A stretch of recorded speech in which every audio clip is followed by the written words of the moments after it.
preocupada, né, professora? A Camila falou assim, uns 20, 30 minutinhos para mim, agora parece que é tudo. Não, mas Andréia, o povo fala muito, não vai dar tempo não, nunca dá. É verdade, o professor não tem jeito, fala sempre, fala muito. Bom, que seja uma manhã maravilhosa, de uma troca, né, maravilhosa, é uma troca mesmo, porque Paulo Freire, ele explica para a gente constantemente que a gente é um vir a ser constante, né? É interessante que eu estava aqui lendo, relendo, pensando, nossa, quanta coisa já mudou, quanta coisa já refizemos, fizemos melhor, ou não conseguimos cumprir, né? Então, é um constante. Então, que a nossa manhã seja essa troca mesmo, que todo encontro nosso, né, de circulante nos proporciona essa esperança, esse momento gostoso, eu considero assim, descontraído, bom, de dentro da minha casa mesmo, que a gente pode ter os nossos ideais e falar assim com tranquilidade, né? Então, eu vou compartilhar com vocês. Eu não sou muito boa na tecnologia, eu pensei em pedir ajuda, mas depois eu pensei, nossa, o pessoal já está tão envolvido. Semana puxada, quem está na escola aí sabe que a gente está em avaliação, né? Mas, enfim, eu vou compartilhar com vocês, eu vou começar compartilhando com vocês a apresentação da escola em que eu atuo como gestora, Escola Municipal Domingas Caminho, e eu vou apresentar para vocês um pouquinho de lá. No final, vou apresentar um pouquinho, um vídeo, já que agora está com tempo, né? Já fiquei pensando mesmo, né? Eu vou apresentar um vídeo para vocês um pouquinho sobre educação popular, que quando eu cheguei na escola, o PPP da Escola Domingas Caminho já era um PPP escrito com base freiriana. Então, lá dentro desse PPP, já tinha citações de Paulo Freire, um pouco da história dele. Então, quando eu cheguei como supervisora, né, como hoje analista pedagógica, eu fiquei refletindo, nossa, como atuar em cima desse PPP, porque eu gosto de ler, chegar na escola e ler qual que é a proposta dessa escola. E aí passou um tempo, eu assumi a gestão da escola, falei, nossa, agora eu tenho que estudar mais, né? Porque agora gestora de um PPP de Paulo Freire, né? Então eu tenho que ter uma gestão freiriana. E assim foi construindo, porque logo em seguida eu me ingressei no mestrado e eu confesso para vocês que as nossas leituras aqui, o Em Leitura, ele foi primordial, muito mesmo, porque o que acontece? Além de estar escrevendo o mestrado, quando eu refletia sobre a minha prática e quando eu repensava sobre o que estava acontecendo no meu dia a dia, sobre as nossas leituras, vinha aquela luzinha e falava, nossa, aqui de repente dá certo, nossa, aqui estou pecando, né, aqui eu tenho que retomar. Então, tudo isso foi muito positivo, né, nesse movimento, e a gente assume essa postura assim, não tem como a gente falar que não, né, gente? Em algum momento você olha e fala, nossa, e agora, hein? Numa concepção freiriana, eu tenho muito isso comigo. O que eu faço nesse momento? Eu tenho esse movimento, né? Então, eu faço muito a lei do silêncio, dou aquela silenciada, nós então agora eu falo, vamos refletir. E aí a gente participa desses movimentos, né? Que os meus orientandos sempre falam que é essa roda, né, de conhecimento, de prática, essa roda de conversa que a gente vai se construindo. Então, eu vou compartilhar aqui com vocês, vou começar aqui.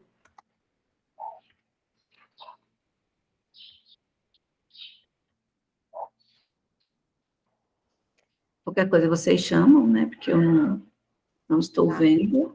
Andréia, só enquanto vai abrindo aqui, eu queria fazer 2 informes rapidinho, depois a gente passa os informes para o final. É só para dizer que o Empraxis hoje é constituído pela Débora e pelo Michael. Michael hoje está com problema, pediu para justificar, e ele vai ter que dar um tempinho do círculo, mas só um tempinho, depois ele volta. E a Débora está aqui conosco, então a gente vai sempre aí, por isso que é o tempo do Em Praxis é esse do diálogo, né, gente? Lembrando dessa ideia, era só para dizer, tá? Inclusive porque nós vamos precisar ir realinhar o Em Praxis, porque ficamos só nós dois e agora com a saída do Michael. Mas é com eles que é o grupo circulante do Em Praxis hoje, tá bom? Então, volta a palavra para você, Andréia. Tá bom, então, me orientando, a professora Eloy, né, vou compartilhar com vocês a tese do mestrado, eu fiz o mestrado na Uniub, e o meu orientando é o professor Eloy, meu orientador é o professor Eloy, e o meu tema é o desafio da gestão democrática freiriana e da elaboração do primeiro PPP de educação do campo da cidade de Uberlândia. E aí eu vou abrir com vocês aqui apresentando um pouquinho sobre esse vídeo que eu fiz, que é um pouquinho do retrato da escola. Aí vocês, se estiver ouvindo, vocês me falem, por favor.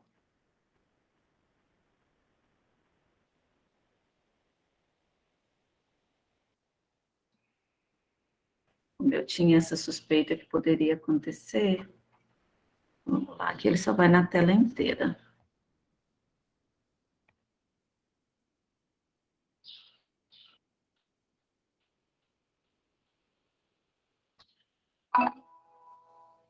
Já que você me sorri,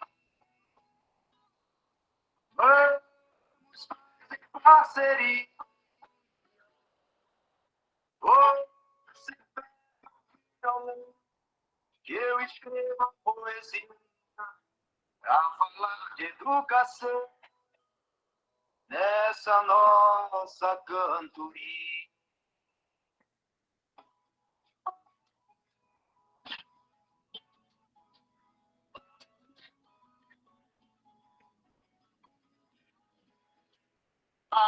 Que você me sorri, vamos fazer parceria. Violão, que eu escrevo poesia pra educação, essa nossa cantoria.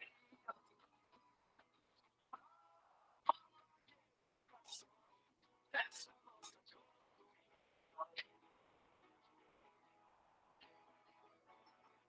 E Paulo Freire nos ilumina de luz, onde ele deve estar com sua pedagogia. Vamos lutando por ela, aprendendo nessa guerra, sou letra cidadania. Por ela, aprendendo nessa guerra, sou letra cidadania.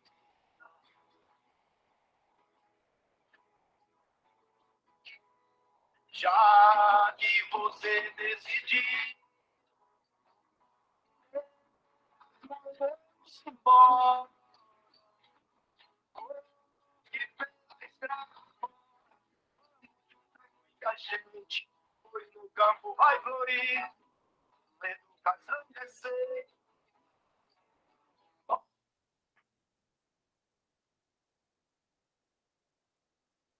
Não sei se vocês conheciam essa música, né? Andréia, Oi. o pessoal pediu aqui no chat para mandar o link, que deu uma travada para alguns, acho que a conexão tá diferente. Eu tenho ela puder... baixada aqui, se vocês quiserem eu posso repetir aqui ela baixada. E posso colocar o link também. Vai. Acho que seria legal, André, se você puder passar ela, já que você tem ela no computador, né? Que aí a gente tem a oportunidade de assistir agora também. Tá bom. Vamos ver se eu consigo aqui. Já que você me sorri, Para mim tá travando ainda. parceria.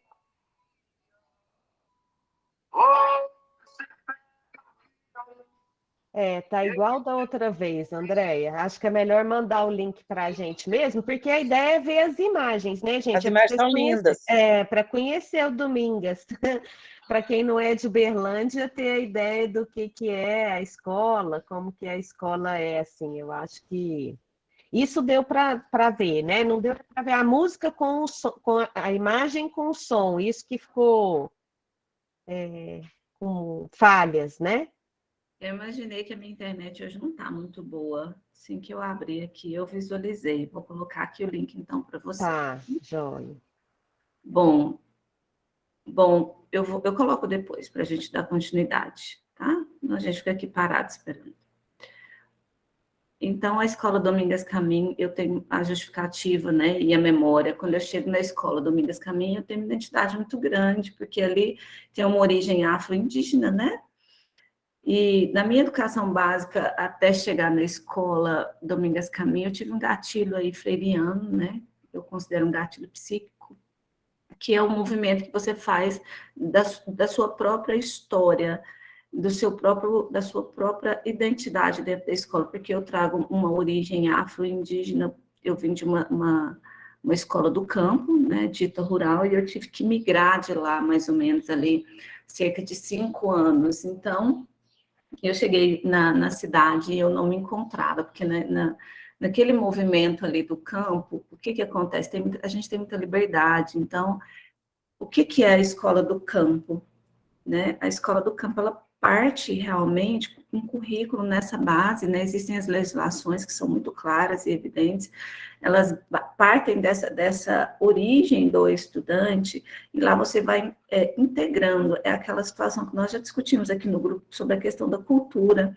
É difícil você chegar numa escola e você trabalhar lá uma cultura que não faz parte daquela comunidade, ainda você tem um sentimento de superioridade da cultura que você está trabalhando naquela comunidade. Então, você coloca aquela cultura como se ela fosse erudita, como se ela fosse superior. Então, a gente não se identifica. O estudante do campo, ele não se identifica com esse currículo básico proposto. Então, a gente tem uma tendência à desistência, a migrar. Quando você tem uma identidade forte com aquele espaço, você não necessariamente quer ir para a cidade, né?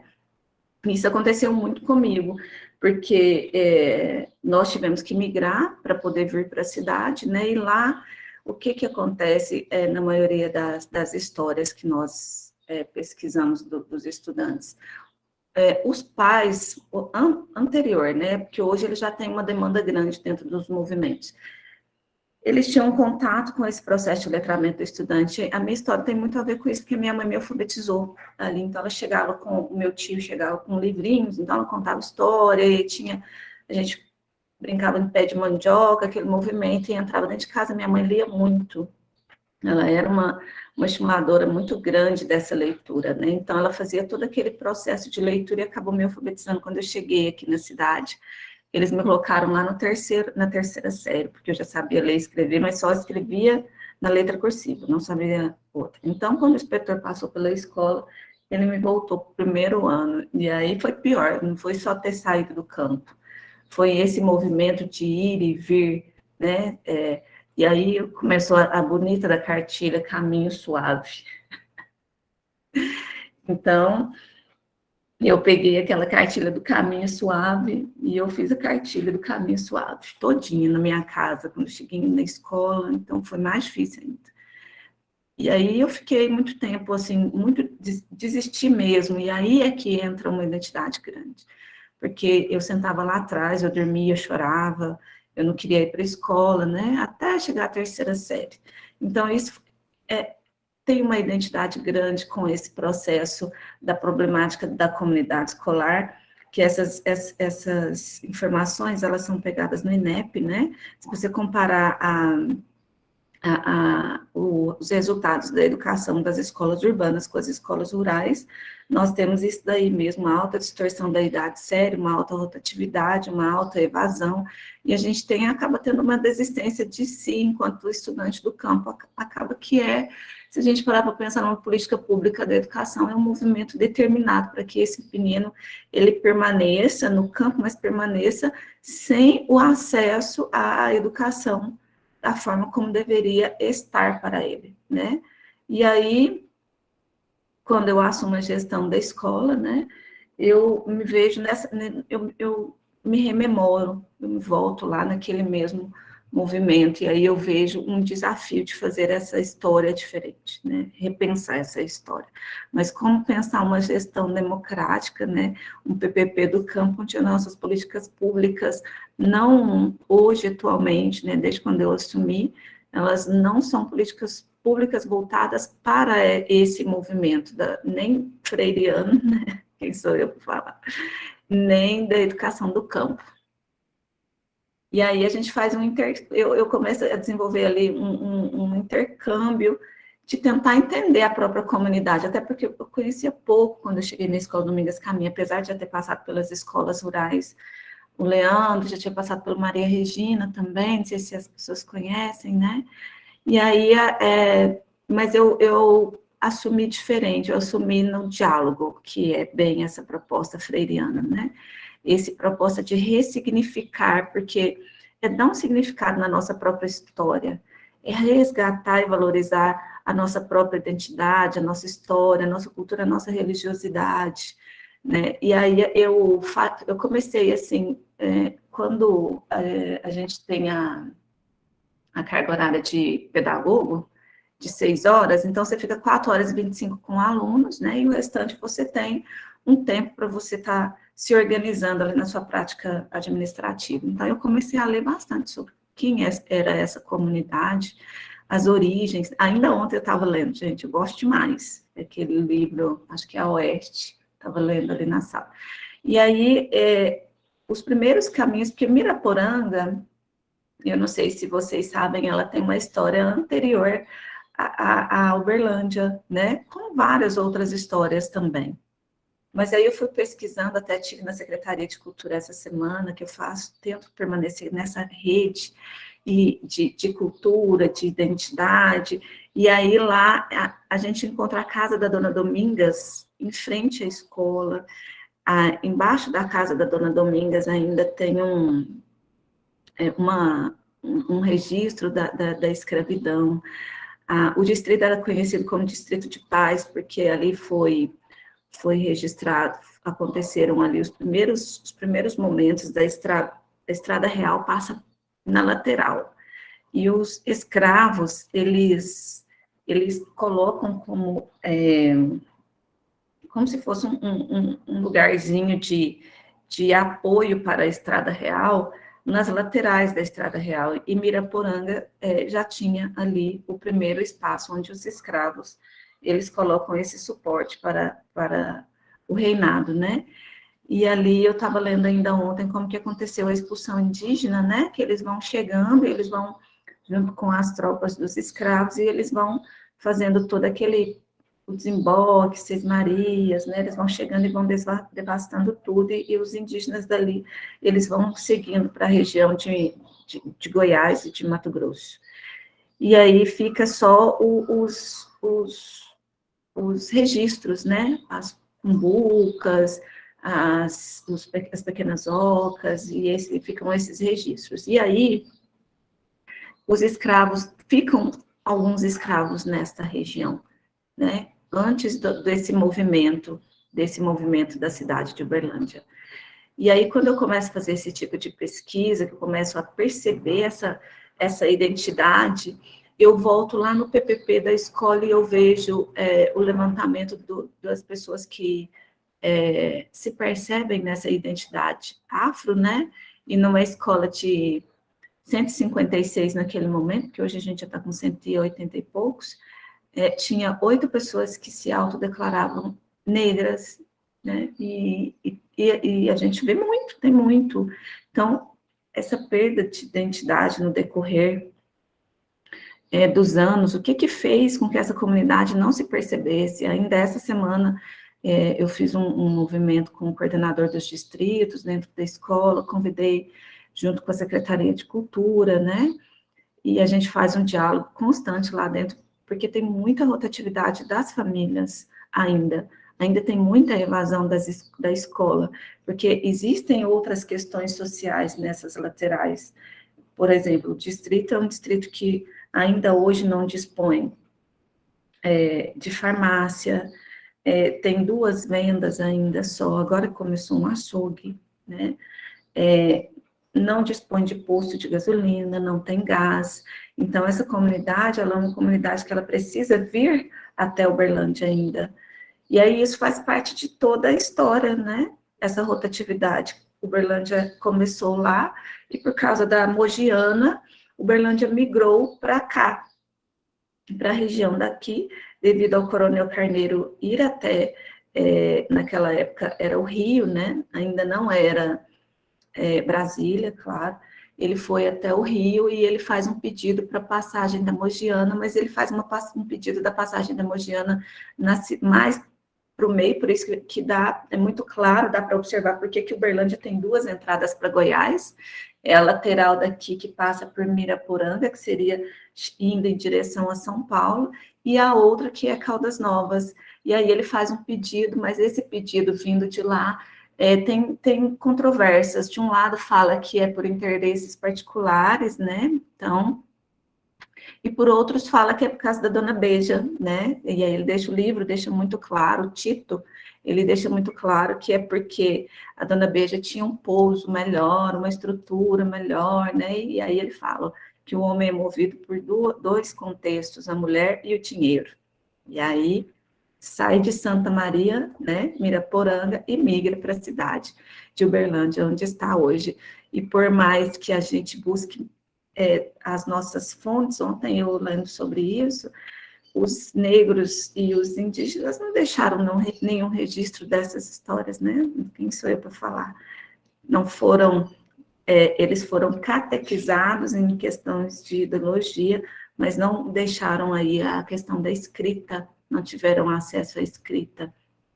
Os estudantes aí, os nossos pesquisadores que estão aí no grupo que estudaram sobre essa questão, sobre a questão também da educação de jovens e adultos, pode estar colaborando depois com essas questões. E eu sou assim, gente, vou falando, vocês podem entrar, tá? Tranquilo. Então, o objetivo era analisar essa realidade, ainda é analisar essa realidade, junto aos desafios de uma gestão democrática freiriana, né? Então, você ouvir essa comunidade, colocar essa comunidade dentro da escola ou ir até a comunidade. Então, a gente faz muito esse movimento de andar pelo distrito, ouvir muito professor, gasta o tempo, sim, ouvindo esse estudante, para a gente poder acionar uma rede, mas é desafiador e não está concreto, de fato, porque nós temos políticas públicas atualmente muito desafiadoras, né? Então, a gente analisa essas concepções de gestão democrática, e aí eu fiz bastante levantamento sobre esse tipo de gestão democrática, essa escuta, e aí eu li muitas questões democráticas, e uma das que eu gostaria de compartilhar aqui com vocês, né? Deixa eu chegar aqui na página para a gente poder dialogar, é quando... Só um minutinho. É quando o Paulo Freire ele fala sobre aquela passagem da consciência ingênua, né? Que a gente começa a ter uma visão mais crítica. E quando, eu imagino que aqui vocês também devem, afinal de contas, todos nós somos gestores, gestamos sala de aula, né? A gente até tinha conversado sobre isso em alguns contextos aí. Nós gestamos o currículo, por mais que ele chega para nós, determinado, no nosso caso, que nós não temos um sistema, o município, ele chega com a base curricular do Estado, mas nós já estamos na sala de aula um ato intencional planejado. Nosso plano de aula é um ato intencional, nós temos clareza sobre isso. E aí, como que nós gestamos esse lado intencional dentro da nossa sala de aula? Então, quando eu pego aqui esse tipo de estudo, né, aqui achei, que é o meu referencial teórico, ele baseia-se bastante em cima dessa proposta freiriana, né, um dos contextos aqui que assim, eu considerei ser um dos mais importantes no meu processo de identidade com Paulo Freire, é que ele fala que nós somos defensores de concepções democráticas e participativas de uma organização como prática de liberdade, isto é, de organizações autônomas e autogovernadas, arenas indispensáveis à democracia política, social, econômica e cultural. E uma grande contribuição em termos teóricos e práticos que é proposto acabará por ser suscitada a partir de uma experiência como político administrador escolar. O Lima, ele fala disso baseado, principalmente, na prática de liberdade freiriana. E isso me deixou muito intrigada, assim, no decorrer da minha prática e também no decorrer dessa pedagogia da autonomia, quando a gente lê, né, que tipo de autonomia, que tipo de diálogo, que tipo de liberdade é essa que Paulo Freire propõe e que tipo de concepção que nós estamos vivenciando, neoliberalista, capitalista, e como que a gente leva isso para a nossa sala de aula, para a nossa gestão, seja ela enquanto pedagogo, seja ela enquanto gestor, seja ela enquanto aluno, que eu sempre trago isso comigo também. Não dá para você também estar na sala de aula, visualizar aulas que são completamente expositivas e a gente fingir que está tudo bem, né? E aí eu pego também o Paulo Freire lá em 96 da autonomia, quando ele fala: o mundo não é, o mundo está sendo. Como subjetividade curiosa, inteligente, interferidora, na objetividade com a dialética me relaciono. Meu papel no mundo não é só o de quem constata o que ocorre, mas também o de quem intervém como sujeito de ocorrências. Não sou apenas objeto da história, mas seu sujeito igualmente. No mundo da história, da cultura, da política, constato não para me adaptar, mas para mudar. E aí eu visualizei, né, penso que todos nós temos visualizado o começo dos nossos estudos aqui no grupo, nos circulantes, eu lembro certinho, né, a Camila, ela fazia alguns paralelos, a gente está vivendo em tempos de pandemia, em tempos de políticas públicas muito difíceis, e aí esse paralelo, porque o Paulo Freire também estava vivenciando isso, e não é à toa que nós estamos em um grupo aqui junto, vivenciando isso, então a gente não pode ver as coisas simplesmente passar, e é nessas autonomias que nós temos de uma maneira prática mesmo, né, é que nós vamos, mas não tem como a gente fazer isso, gente, na ingenuidade, eu penso, né, naquele movimento, assim, de você deixar a roda aí correndo e você não fazer disso uma roda de diálogo, de conversa, você tem que se analisar, e eu me peguei muito fazendo isso, não é fácil, você ler, reler e repensar a sua prática, repensar, então, quando a gente leu as cartas de Paulo Freire, né, ele movimentava muito essas cartas, e de repente ele, no processo de exílio, que eu considero um dos momentos mais difíceis, é um dos momentos em que nós também estamos em tempos difíceis, mas é um momento que ele mais constrói, ele se constrói e reconstrói, ele vai para dentro, ele vai na África, ele vai no Movimento Sem Terra, ele vai nesses locais, nesses movimentos, e ali ele faz a prática, ele faz a escrita, ele faz a reflexão, e ele traz isso para a gente no centenário, isso, a gente revive isso, e isso é muito forte, é uma energia muito transformadora, pelo menos interiormente, dentro da gente, né? Então, ali eu me foquei muito nesses movimentos de analisar, de refletir, analisar essas concepções democráticas freirianas, como que era esse posicionamento, né? Como que nós podemos nos posicionar, porque o Paulo Freire, ele fez, né? Bom, eu não estou ouvindo. Andréia, então, é porque eu acho que você não vê a gente, né? Eu tentei levantar a mãozinha para não te interromper também, mas eu queria só aproveitar e dialogar, assim, com você em relação a isso, de uma coisa que eu fiquei daqui pensando, né? Como é que, na sua fala, no seu relato, desde o início, quando você traz as imagens da escola para a gente também se localizar, entender de que lugar que você está falando, quando você diz da sua inquietação, desde quando você chegou, de buscar o projeto pedagógico da escola, de ver que o projeto pedagógico tinha princípios freirianos, e daí, então, essa era uma exigência profissional sua, e aí eu vejo como um compromisso, daquilo que o Paulo Freire fala do nosso compromisso social do nosso envolvimento com essa realidade que exige esse compromisso, né? Que é um compromisso exigente com essa realidade que a gente começa a atuar, eu começo a ver brotar do seu relato, como se ele saísse também junto com a sua voz, aquilo que eu denomino de categorias freirianas, né? A ideia dessa historicidade que as pessoas acham tão difícil de perceber no contexto escolar e que você aqui coloca de uma forma tão simples, né?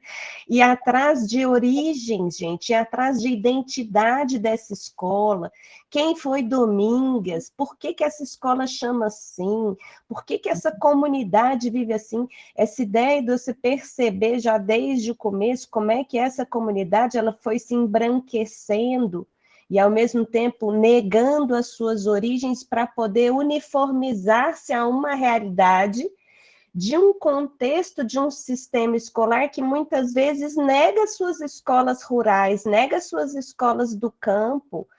Gente, essa é uma questão que muito me incomoda, André, por isso que talvez você tenha aí me provocado, porque achei de uma sensibilidade o seu começo, assim, porque é isso que eu sempre digo de Paulo Freire. Paulo Freire é ao mesmo tempo complexo, mas ao mesmo tempo muito simples. Ter uma prática freiriana é você ter esse olhar da escuta, como você falou, essa compreensão de que o sujeito é histórico, de que o sujeito é cultural. Você ir na Secretaria de Cultura. Aí alguém pode falar assim para mim, mas isso onde está na minha carga de trabalho? Eu sei que a gente tem que lutar por condições de trabalho, e acho que isso é nosso exercício eterno. Agora, também temos que exercê-lo à medida das nossas concepções, né? Porque senão a gente acaba admitindo que a gente faz o menos por conta de uma condição. Então, eu acho que essas questões também precisam ser por nós aqui provocadas a pensarmos.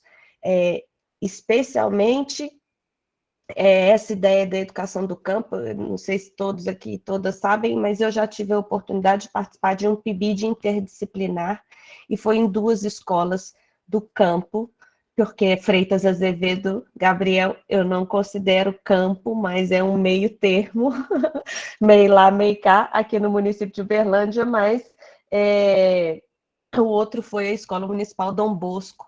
E aí, a primeira coisa que eu também quero dizer, o quanto é importante, quando você trouxe as imagens, por exemplo, o que chamou atenção, dentre outras coisas, é o quanto de atividades nas fotos retratam as crianças fora da sala de aula, que era uma coisa também que muito me incomodava. Por que fecha os meninos dentro da sala de aula numa escola rural, que tem um lugar maravilhoso, que é assim, enfim. Então, veja que eu estou vendo em todos, eu acho que é isso que é importante do Em Praxis, né? A gente ir se provocando a pensar junto com a sua experiência, como é que a gente vai estabelecendo essas relações com os conceitos freirianos, que muitas vezes complexos são mesmo, mas que também podem traduzir uma simplicidade a partir desse olhar. Então, eu queria chamar a atenção desses pontos, especialmente da categoria historicidade, que eu acho que as pessoas se perdem, parece que entender o sujeito histórico significa que a gente tem que ir lá e começar, igual você falou do caminho suave, tem que ter no livro didático. Quem sou eu? Quem é você? Cadê a sua comunidade? Porque se não tiver escrito lá no livro didático, então a gente nada se faz, né? E como é que a gente pensa numa proposta a partir disso mesmo? O Carlos e a Priscila levantaram a mão. Então, eu até quero dizer para vocês que nós estamos num movimento freiriano, não precisam levantar a mão, podem ir pegando a voz, né, a palavra, porque eu não estou vendo mesmo, tá bom? Aí, nesses movimentos, vocês podem levantar, isso, a gente, e acho tão interessante quando o professor chega para a gente no processo de gestar a sala de aula, né, a voz, ouvir, né, então, lá na nossa sala de aula, lá, ontem ainda conversando com o sobrinho da dona Domingas, eu vou voltar para contar como que a dona Domingas chega na comunidade, foi bom esse alerta. Carlos, acho que você primeiro, depois a Priscila, fiquem à vontade, viu, gente? André, primeiramente eu quero dizer que eu fiquei ansioso aqui, com vontade de ler esse PPP. Se vocês me escutam direito, tá ouvindo bem? Beleza. Fiquei com vontade de ouvir desse PPP, e aí depois eu gostaria, se você pudesse trazer um pouco mais se você pegou ele depois, mas fala-se um pouco mais a respeito da elaboração, né, do processo de elaboração do PPP. Eu fiquei curioso em relação a isso. Mas, assim, eu acho muito interessante, porque à medida que você vai falando, eu estudei, eu era, né, era da zona rural, né? Eu estudei escola naquele contexto da década de 80, a gente falava educação do campo, né? Era educação da zona rural, educação na roça, enfim. E como é importante esse olhar, você foi falando, eu fui lembrando da categoria cultura local, que o Paulo Freire vai discutir, sobretudo, em educação como prática da liberdade, né? Da história local, melhor dizendo, né? Como é importante a história local nesse contexto, né, que a Camila também traz, né? De você olhar, de você sistematizar com os estudantes, de você explorar, de você levá-los a conhecer, e que às vezes é tão deixado de lado, né? Por exemplo, hoje eu assumo, naquele contexto eu não tinha o conhecimento que eu tenho hoje, mas assim, hoje revisitando essa experiência, eu consigo identificar muitas coisas importantes para a minha formação. E lamento ter perdido muitas histórias, muitas memórias que não foram registradas, né, com a conversa com as pessoas mais velhas, né, que já se foram e que não foram registradas, e que hoje você busca e as informações estão tão fragmentadas. Então, parte da memória, né, da história local, ela se perdeu, porque não houve um registro, né? E aí, quando você traz essa sistematização, esse olhar, essa memória, quando a memória está presente no seu objetivo, é muito importante, é muito significativo, né? E como Camila disse, às vezes parece que é uma coisa que não tem muita importância. Dentro da própria academia a gente encontra isso, né? Tem determinados grupos que você estudar memória ou você historicizar é como se não tivesse muito sentido. Um outro ponto que eu queria só provocar, não sei se a hora é agora, mas é uma coisa que me incomoda e tem me incomodado, é a questão da estigmatização das cartilhas. Né? Tudo é como se assim, o que é cartilha é ruim. Eu fiz isso numa discussão recentemente e a professora fugiu do tema. Né? Saiu pela vertente. Porque, assim, cartilha, a gente olhando para a etimologia da palavra, ela vem ela está no mesmo patamar da carta. E a gente estuda carta com Paulo Freire, defende a escrita de carta, mas critica a cartilha. E coloca todas as cartilhas no mesmo contexto, como aquela cartilha que tem uma função apelativa, né, com uma função de que o aluno vá lá e faça e cumpra numa perspectiva bancária. Enquanto que a gente vê que os movimentos sociais, muitos deles criam cartilhas de conscientização. Né? Eu estudei, por exemplo, com uma cartilha freiriana. Era uma cartilha. Né? Eu já até mostrei o ano passado a cartilha da Ana e do Zé, com 18 palavras geradoras, construídas ali por professores e professoras, né, juntamente com a equipe técnica, e que remetiam as palavras do campo. Quais eram as palavras da cartilha? A roça, cavalo, família. Então, assim, palavras que eram familiares para a gente. E aí, só comparando, a gente ficou, olhando para a minha experiência, né? A gente ficou um ano com a cartilha com essas palavras geradoras, né, onde começava com uma imagem, depois com a junção das palavras, né, os pedacinhos, como Paulo Freire vai colocar em determinado momento, a gente ia juntando os pedacinhos, depois com a construção disso em frases. Sempre pautado no olhar para a realidade dos estudantes e para o contexto local. E como isso foi muito diferente para a gente, quando de repente a gente chega na segunda série, naquele contexto, e pega textos do livro didático totalmente distante da nossa realidade. Né, com situações tipo assim, vinha só um exemplo assim, vinha o semáforo no livro, os carros, a travessia da rua. Mas a gente ia para Cariús, que era a cidade mais próxima, e em Cariús não tinha, a cidade era tão pequena que não tinha semáforo. Ou seja, a gente veio ver um semáforo, tipo, anos e anos e anos depois. Então, naquele contexto, a gente não fazia um sentido para a gente diretamente, sabe? Então, foram algumas coisas que você foi trazendo e foi mexendo um pouco, né? Me trazendo para reflexão, para a gente pensar, tá? E obrigado pela explanação, tá muito legal. Né? E antes de passar a palavra para a Priscila, né? Bibiane mesmo, tá ótimo. Então, eu vou só rememorar a nossa questão de ato intencional. A cartilha não é ruim ao meu olhar, mas nós vamos lembrar, eu até tenho uma parte que eu escrevo, não deixei de ter esse olhar, mas é um assunto que ele é desafiador mesmo. Eu acho que a gente tem que instigar ainda e provocar mais. Só que no meu olhar, a cartilha, como o Paulo Freire fez, ele é uma carta intencional. E no momento das épocas da década de 80, a cartilha realmente, ela ainda naquela pedagogia tecnicista, ela não tinha o mesmo ato intencional. Então, o que vale é a gente relembrar o objetivo da cartilha, porque, olha, aqui naquele momento, o que eu falo? Ela é um conjunto de informações, a cartilha é um conjunto de informações sobre as didáticas utilizadas na sala de aula. Mas a didática, ela tem que trazer, como nós estamos estudando a historicidade desse estudante do campo, dessa comunidade. Por exemplo, lá na nossa escola, nós fazemos o nosso próprio material, fizemos, né, num determinado momento. Nesse momento, ainda não estamos fazendo. E temos um ato intencional. Então, a cartilha, essa carta, ela é endereçada para alguém, para um público, para uma comunidade. E qual é o nosso lado intencional freiriano quando nós fazemos? Não pode ser mecanicista tradicional com aquele objetivo, simplesmente preparo para o mercado de trabalho, em que a gente vai ter uma produção. Mas ela tem que ser reflexiva, ela tem que ser me posicionando não só quem eu sou nessa comunidade, né, como foi colocado, mas eu sou a comunidade. Eu sou a comunidade, não quem eu sou.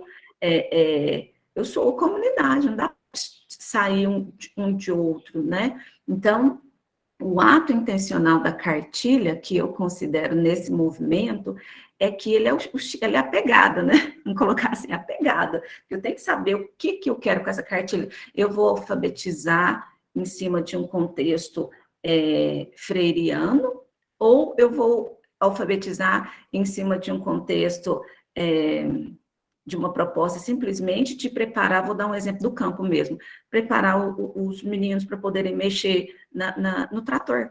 Eu vou ter um monte de obra barata, e rapidinho ele vai aprender, porque ele pega rápido, e no final ele vai parar de estudar, porque ele vai ganhar o dinheiro dele, e ele vai seguir adiante, porque tem as cartilhas também do tecnicismo, que faz isso rápido com a nossa comunidade. Então, é o ato intencional que deve ser repensado nesse contexto. Então, acho que é um diálogo gostoso da gente tá trilhando. Eu super concordo contigo, André, sabe?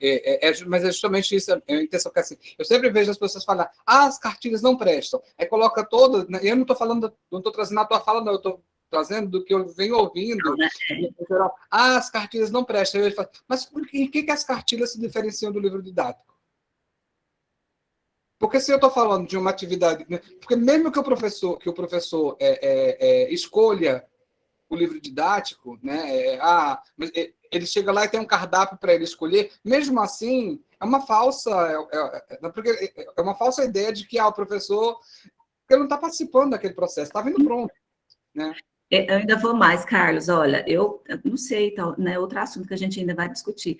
Eu acho interessante o livro didático entra no mesmo contexto. Por que estudar tanta história do passado, sendo que a nossa história real, presente, está tendo tanto problema e a gente não consegue resolver? É muito parecido com a questão do livro didático. Você tem que estudar a sua história do passado, mas você tem que chegar no presente também. Você tem que visualizar nossas políticas, o nosso contexto, a nossa história, como que nós estamos vivenciando, e a gente não chega aí. A gente só fica no passado, nunca chega no presente, nunca reflete sobre o que está acontecendo hoje, e nunca propõe soluções. Nossa, a gente vai longe, deixa o pessoal falar. Eu só queria para concluir, assim, é uma coisa que eu tenho criticado, né, é que, assim, geralmente a história local e a ecologia na biologia, eu até falava com os estudantes no estágio, foi na disciplina de didática. Geralmente a história local e a ecologia são as últimas partes dos livros, né? E quando não dá tempo, elas sempre ficam para o segundo plano ou não são trabalhadas. e que são temas tão relevantes, né? E que se entrecruzam. Se entrecruzam. Você olha para a história local e para a ecologia local, elas acaba se entrecruzando, mas são deixados de lado. Enfim, desculpa, já falei muito. André, viu como o tempo voa? Cadê os 25? Já foi 50, gente.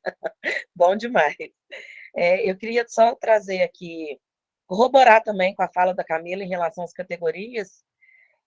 Paulo Freire, ele falava, né, muito da necessidade da reinvenção do legado dele. Inclusive, quando foi para criar o Instituto Paulo Freire, a fala dele foi essa: se for para me colocar naquilo ali e todo mundo ficar me repetindo, eu não quero, não façam isso. Agora, se for um espaço de reinvenção, vamos embora, né? Acho que ele diria hoje. Então, assim, quando a gente me chama muita atenção as fotos que você traz, eu tive a mesma percepção da Camila, foi a primeira coisa que me saltou aos olhos, é a questão aí do espaço externo, é a questão do fora de sala de aula. E a Leia Tiriba, não sei se vocês, né, conhecem, Leia, acompanha, ela traz aí uma categoria, e aí, trazendo de novo a questão de Paulo Freire, a importância da gente não ficar só nele, mas da gente ir saindo buscando de coisas também que a gente tem atuais e que podem contribuir muito. Então, ela traz a categoria do desemparedamento da infância. E que eu acredito, assim, Gabriel, que é para nós esse exemplo de quem está começando em sala de aula, de buscar também isso. Porque ele até colocou num outro encontro nosso que quando a gente chega, e eu passei por isso, quando a gente sai da universidade e chega na sala de aula, realmente, e aí até entrecruza a ideia da cartilha, quando você não tem nada, nada, que dê conta de você com aquelas crianças, adolescentes que estão ali, a gente fica um tanto quanto perdidos, né? Então, é bem interessante, Gabriel, a gente assim ter esse parâmetro e até assim sulear o que da Leia Tiriba do desemparedamento da infância. E também um outro estudioso, e aí assim, o dele é de crianças bem pequenas mesmo, que é o professor Altino, que ele vem trazer uma cutucada grande para a gente, quando ele coloca que as experiências de uma criança não cabem numa folha A4. E aí, assim, na minha escola, ano passado, o nosso projeto institucional foi para além da A4, pelo desemparedamento da infância. Então, são formas da gente ver acontecer o legado freiriano no dia a dia. Né? Essa tematização do que é Paulo Freire, essas experiências contribuem muito. E quanto à cartilha, bora, gente. A gente tem que trazer para nós aí essas questões que nos desafiam, até para a gente saber o que é isso que nós estamos falando. E repetindo, né? Que eu acho que é essa reflexão do Carlos.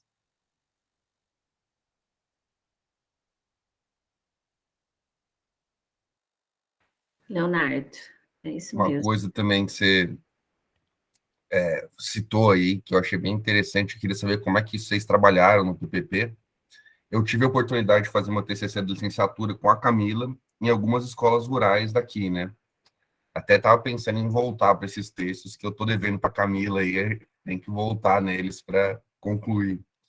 Mas eu trabalhei com entrevistas com diretores e com professores para entender o que era para eles ser uma escola rural, na palavra deles, né? Como é que era a educação ambiental para eles lá, né?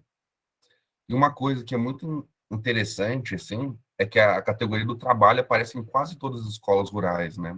E é muito importante, assim, pelo menos nas escolas que eu participei nas entrevistas, uma categoria, assim, fundamental, que é igual que você falou, né? Os meninos, eles realmente ou chegam na escola cansados de trabalhar, né? Tem alunos nas escolas que relatos do pessoal ajudar na lida, né? Então, da fazenda mesmo, tirar leite de manhã e chegar isso 5, 4 horas da manhã, chegar na escola depois de 2 horas de trânsito, né?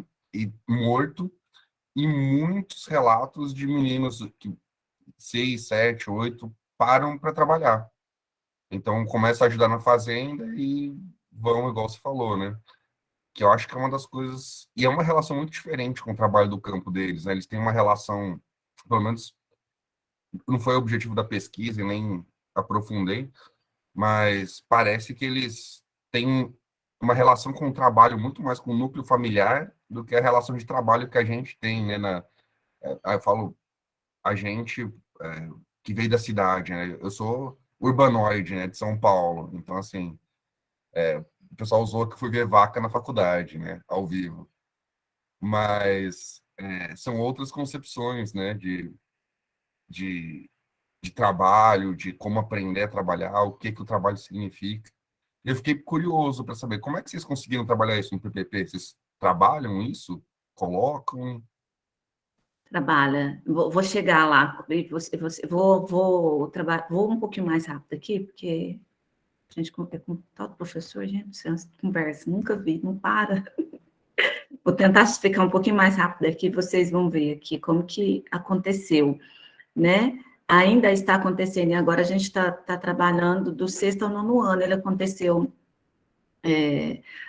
no primeiro momento uma proposta, vou dar uma resumida. Aqui o objetivo geral a gente, de 2016 até 2021, eu fiz um levantamento sobre como que acontecia assim, no município de Uberlândia, se tinha um PPP do campo, isso que a Camila falou, muito real, né?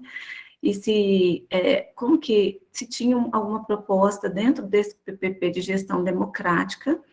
E aí eu vou chegar lá, Léo, e vou explicando para vocês como que foi feito esse diálogo para a gente tecer esse PPP. Mas eu confesso para vocês que a rotatividade de professor ela é muito grande. Hoje nós já não estamos mais com esse mesmo grupo de professores, todos que a gente começou uma formação continuada em 2019, falando o que é educação do campo, falando sobre o currículo que a gente tem, falando sobre a comunidade que a gente está atuando, né? Então, a gente está começando esse movimento novamente, para a gente retomar, até porque depois do Covid, a gente já está com outra proposta de trabalho que chega da secretaria para nós, então já é bem diferente, mas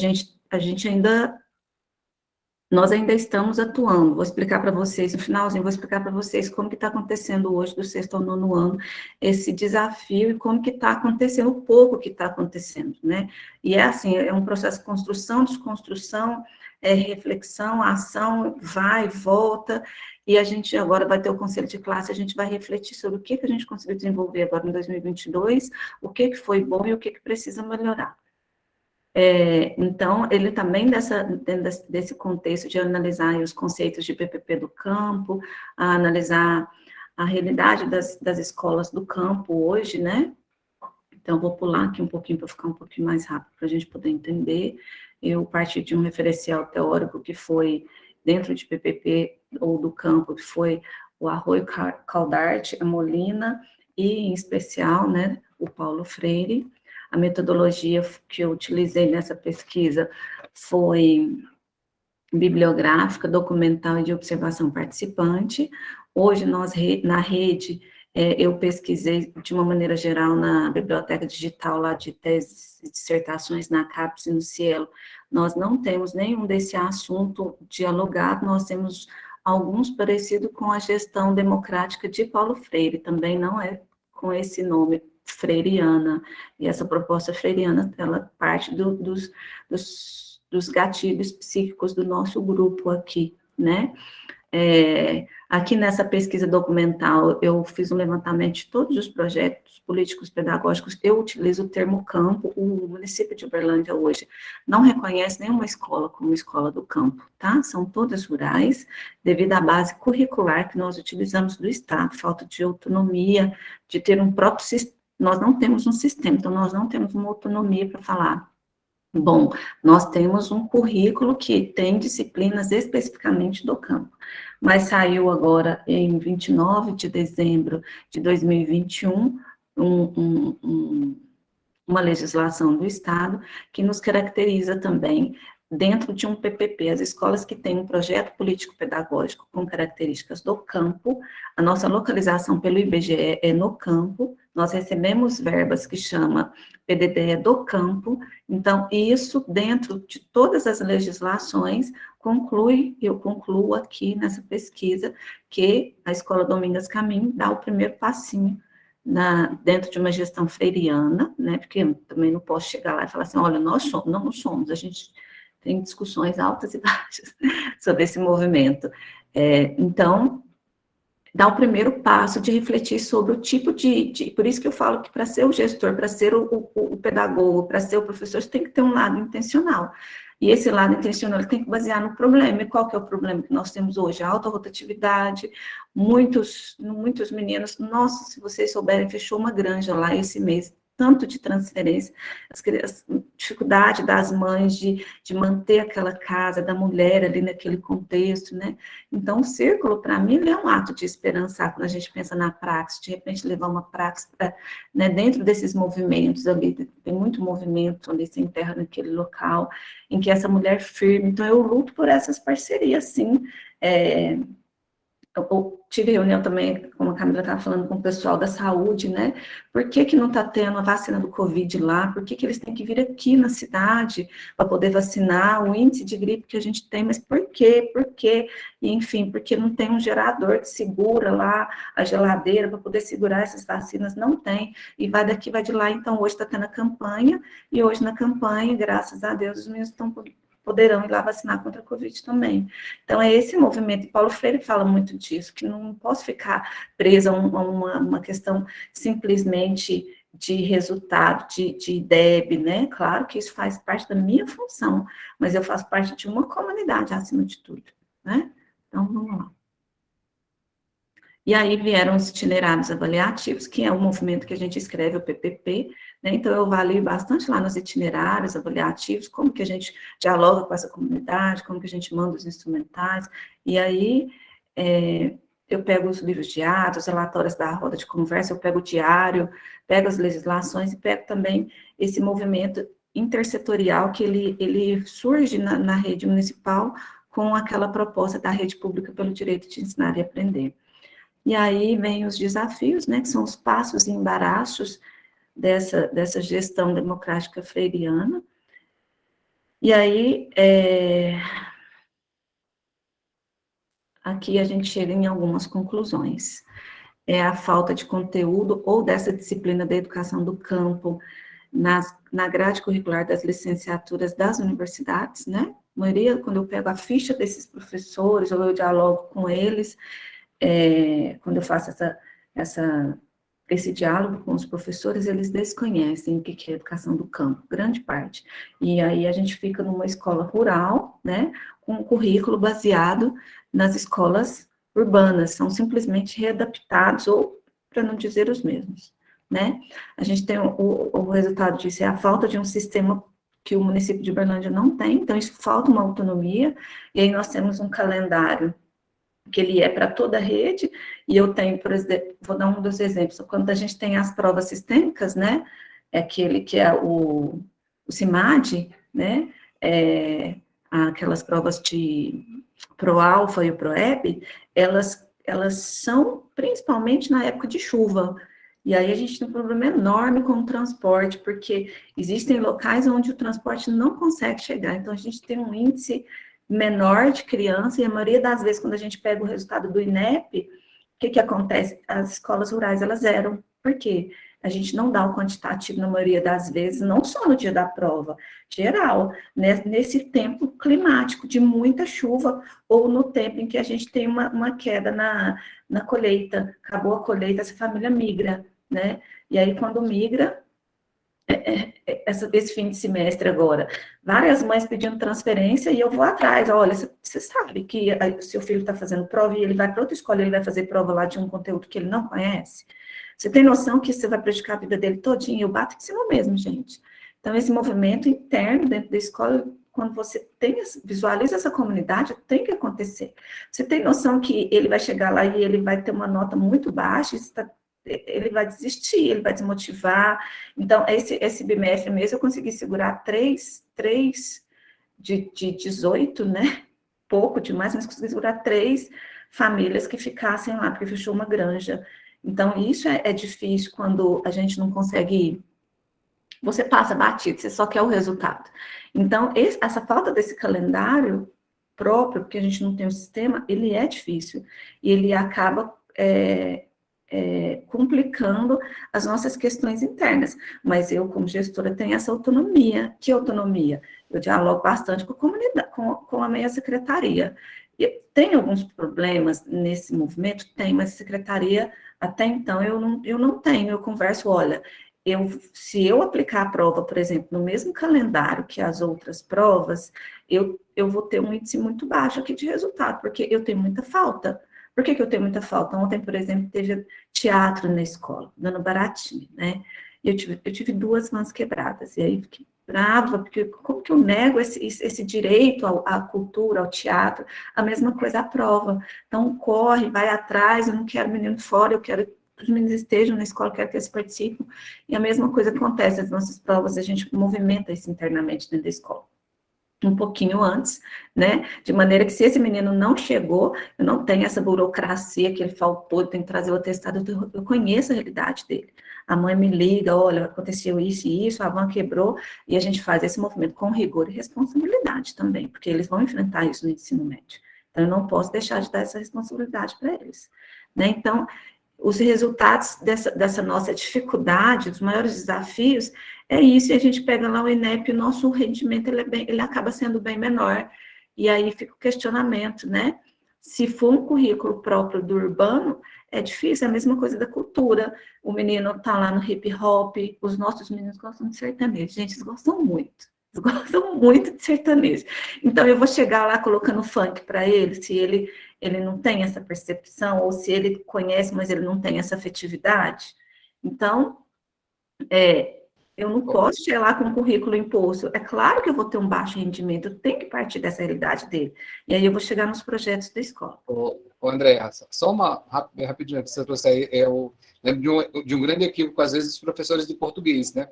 Que acham que levam músicas, às vezes, músicas para trabalhar, que os estudantes não conhecem, que não faz muito sentido para ele, e a aula acaba perdendo sentido.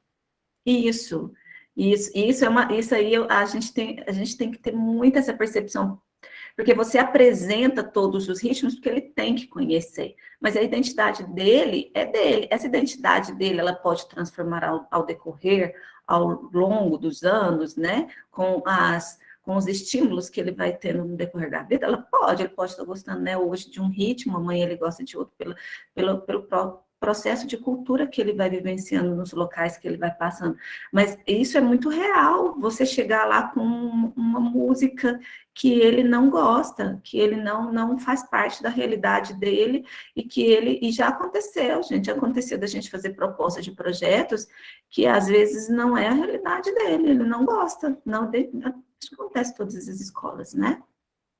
E aí, diante dos desafios, quando a gente recebe a proposta de construir esse PPP em cima dos itinerários avaliativos, que é a construção desse PPP, ela chega com uma formação do Estado para nós.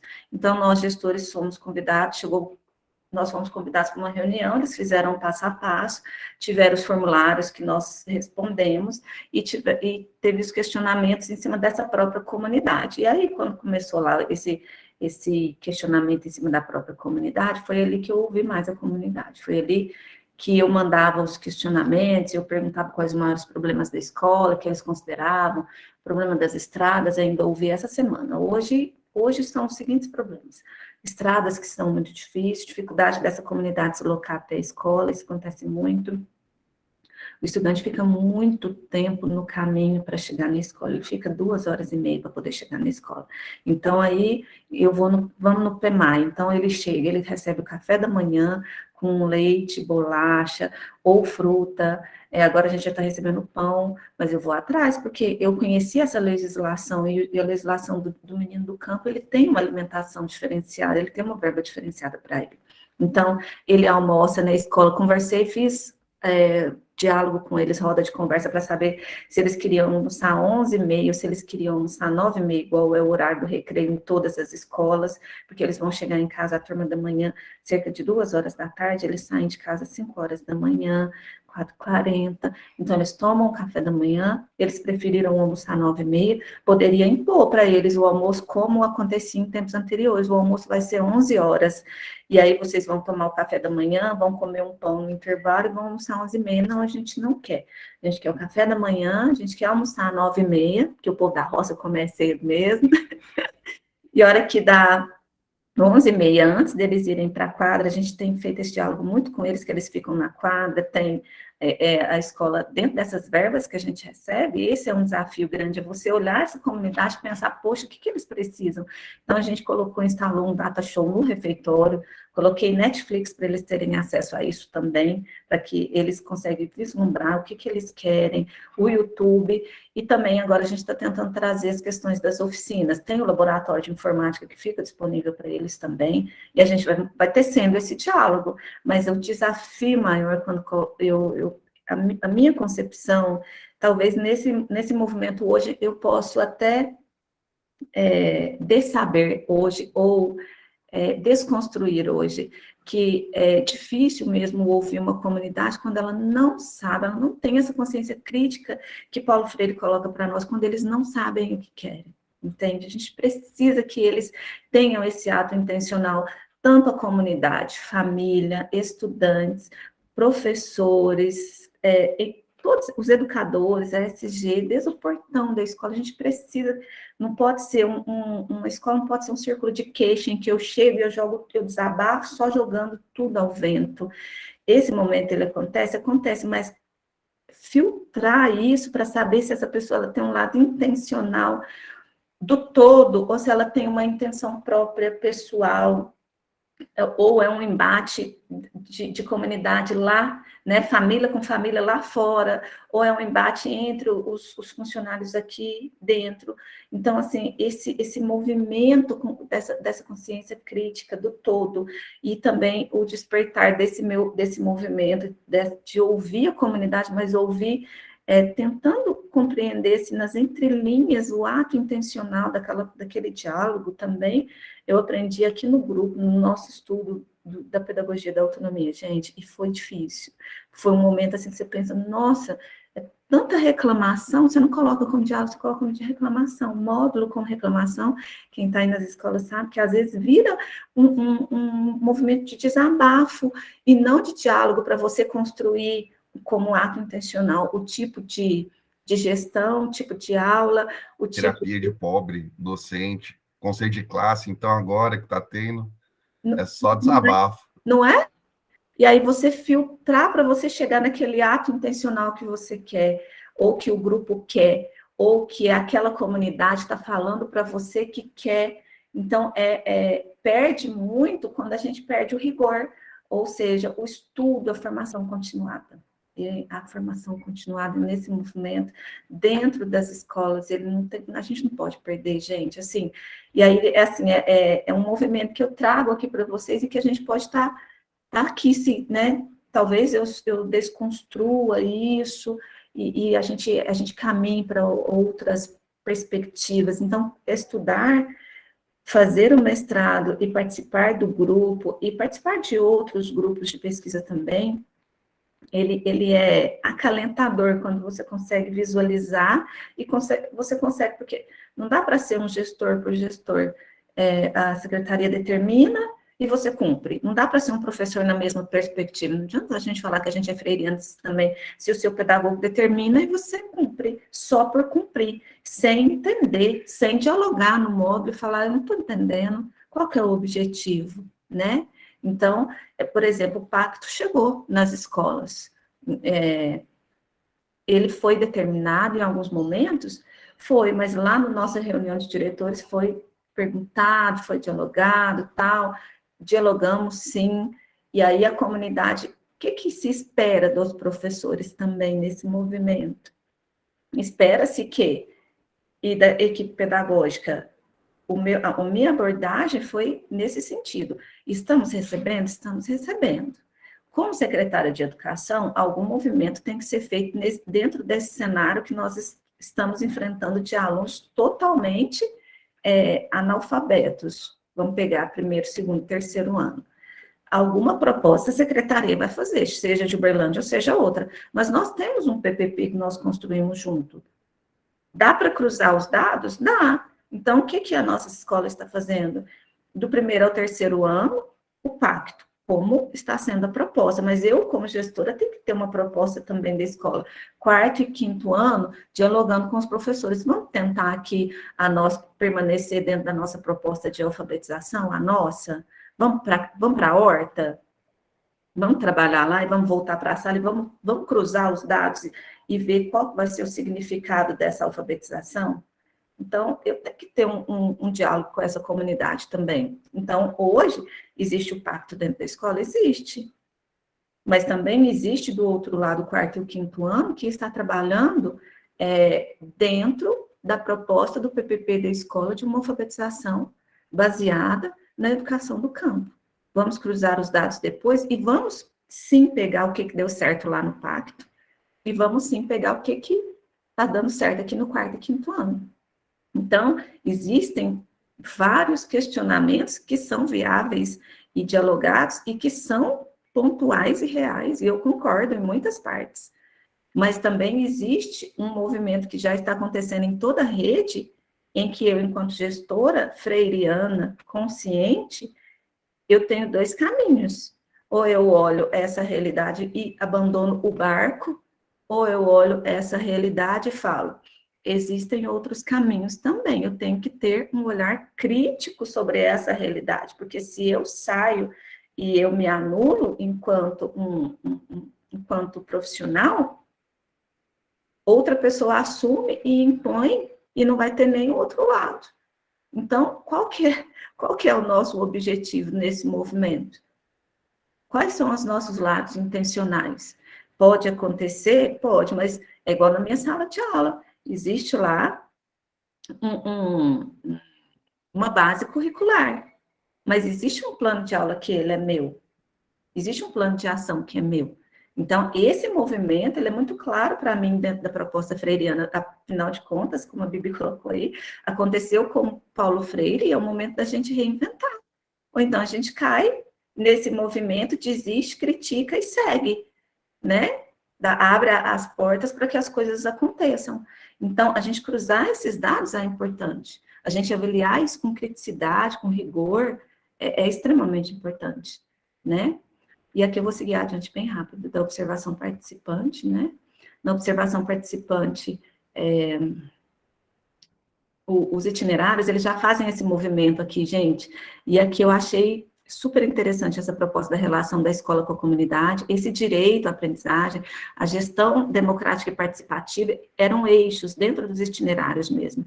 E aí, ele me abriu os caminhos para trabalhar a democracia, né, essa gestão freiriana, que já vinha do PPP, que eu já trazia essa identidade que acontecia aqui, né, e os resultados, quando a gente fez esse diálogo com a comunidade, Léo, aqui eu vou responder a sua pergunta, quando a gente já faz esse diálogo com a comunidade, desse tipo de relação escola-comunidade, a gente pega um resultado também, que eu não sei se vocês têm essa percepção também, a gestão, ela faz a gente pensar muita coisa.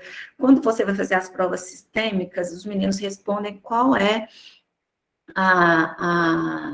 as condições socioeconômicas deles.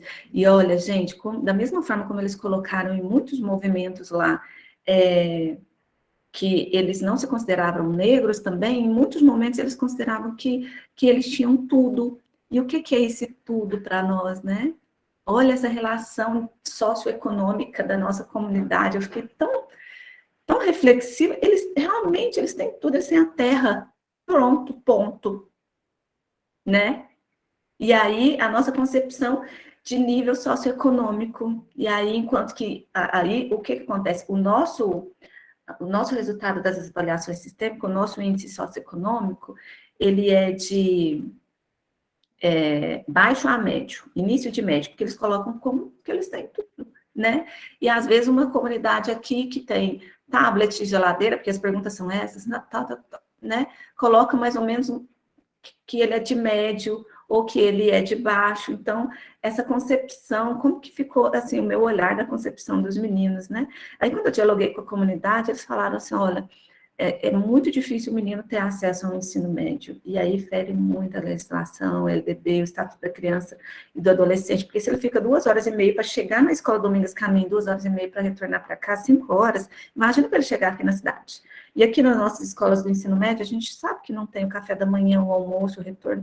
Vocês acham que esses meninos eles vão estudar mesmo no ensino médio?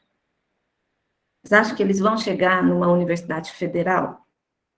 porque até o tempo de estudo dele é diferente. Enquanto as nossas escolas aqui, os meninos estão estudando aqui, os nossos meninos estão dentro do transporte.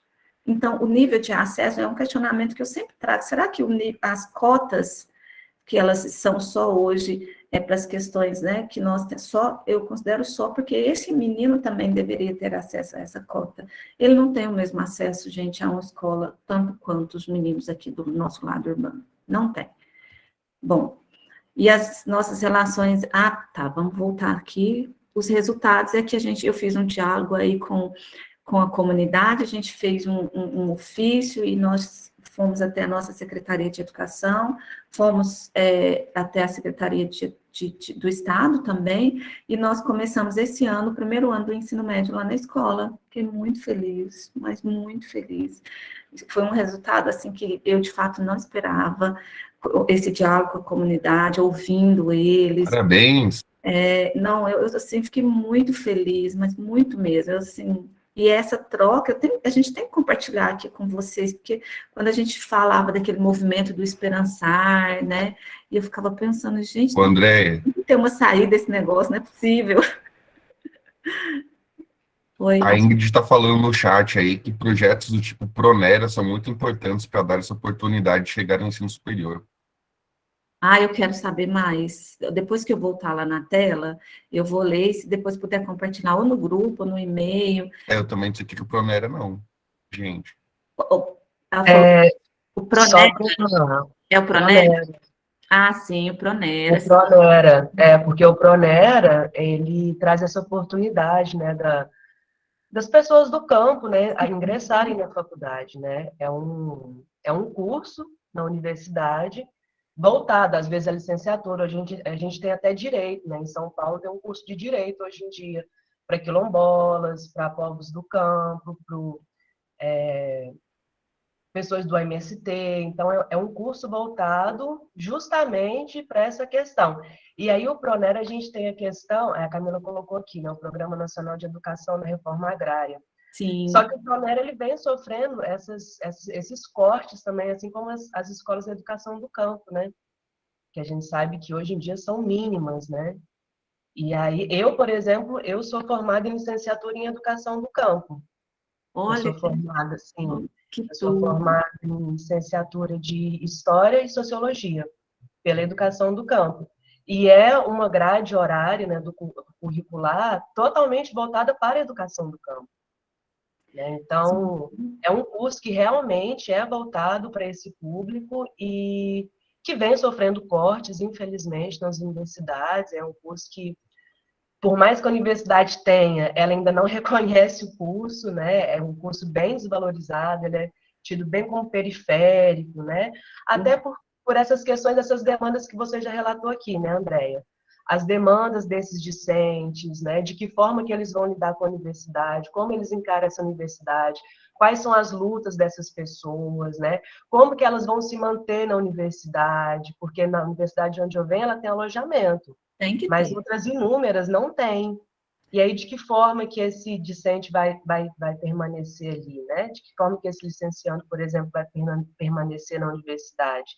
Então, são embates que esses povos do campo, eles vêm tendo desde do inicial ali, né? No ensino inicial até a graduação, né? E aí, para fazer uma pós-graduação, então, uma luta maior ainda, né? Então, é importante mesmo, o Pronera ele é fundamental, mas são lutas assim, que essa busca por um reconhecimento que a universidade, que a escola, muitas vezes não permite, né? Por mais que esse educando, essa educanda queira, né, trazer a sua realidade para a escola, porque eles trazem isso, né? Eles trazem na sua forma de vestir, na sua forma de conversar, nos seus diálogos, né, na sua forma de alimentar. Isso está intrínseco, né, no educando e na educanda. Mas muitas vezes a escola quer enquadrá-lo num outro perfil que, né, talvez seja mais fácil para a escola, mais fácil para se enquadrar no perfil que vem de cima, né, que é solicitado, né, numa questão, enfim, a nível municipal, a nível estadual, né?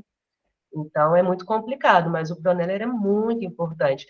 Eu venho da Universidade Federal Rural do Rio de Janeiro. Já ia perguntar. Se eu não me engano, foi 2015 que se iniciou o Pronera lá. E aí, a maioria de movimento social do MST, e aí o que aconteceu? Não tinha um alojamento para receber essas pessoas. E aí o que aconteceu? As pessoas ocuparam.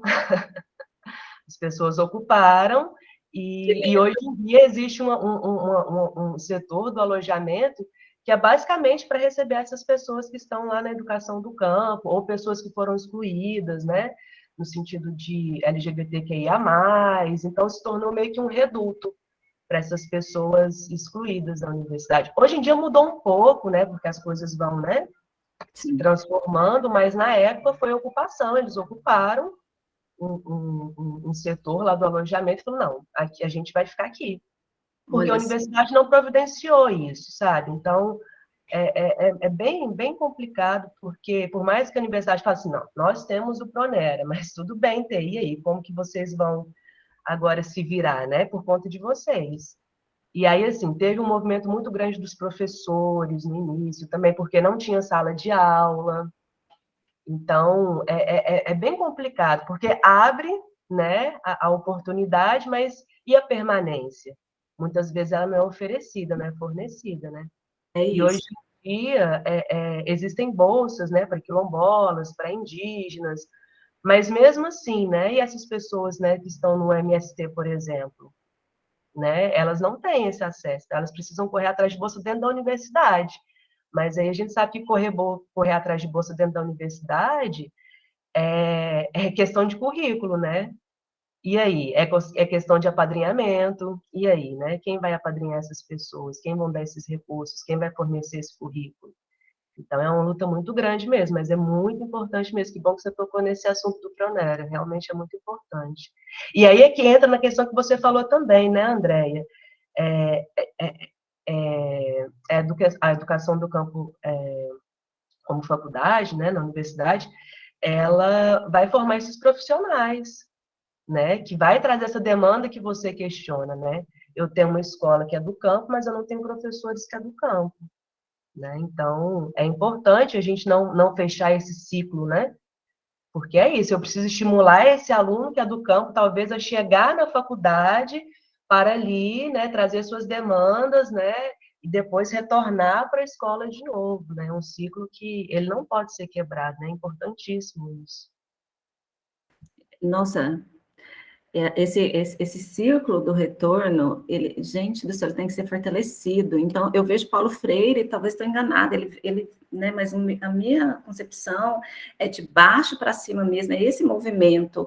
E, às vezes, tudo bem que a gente espera, assim, que aconteça das autoridades, sim, mas a autoridade não está ali para poder ver o que a gente precisa.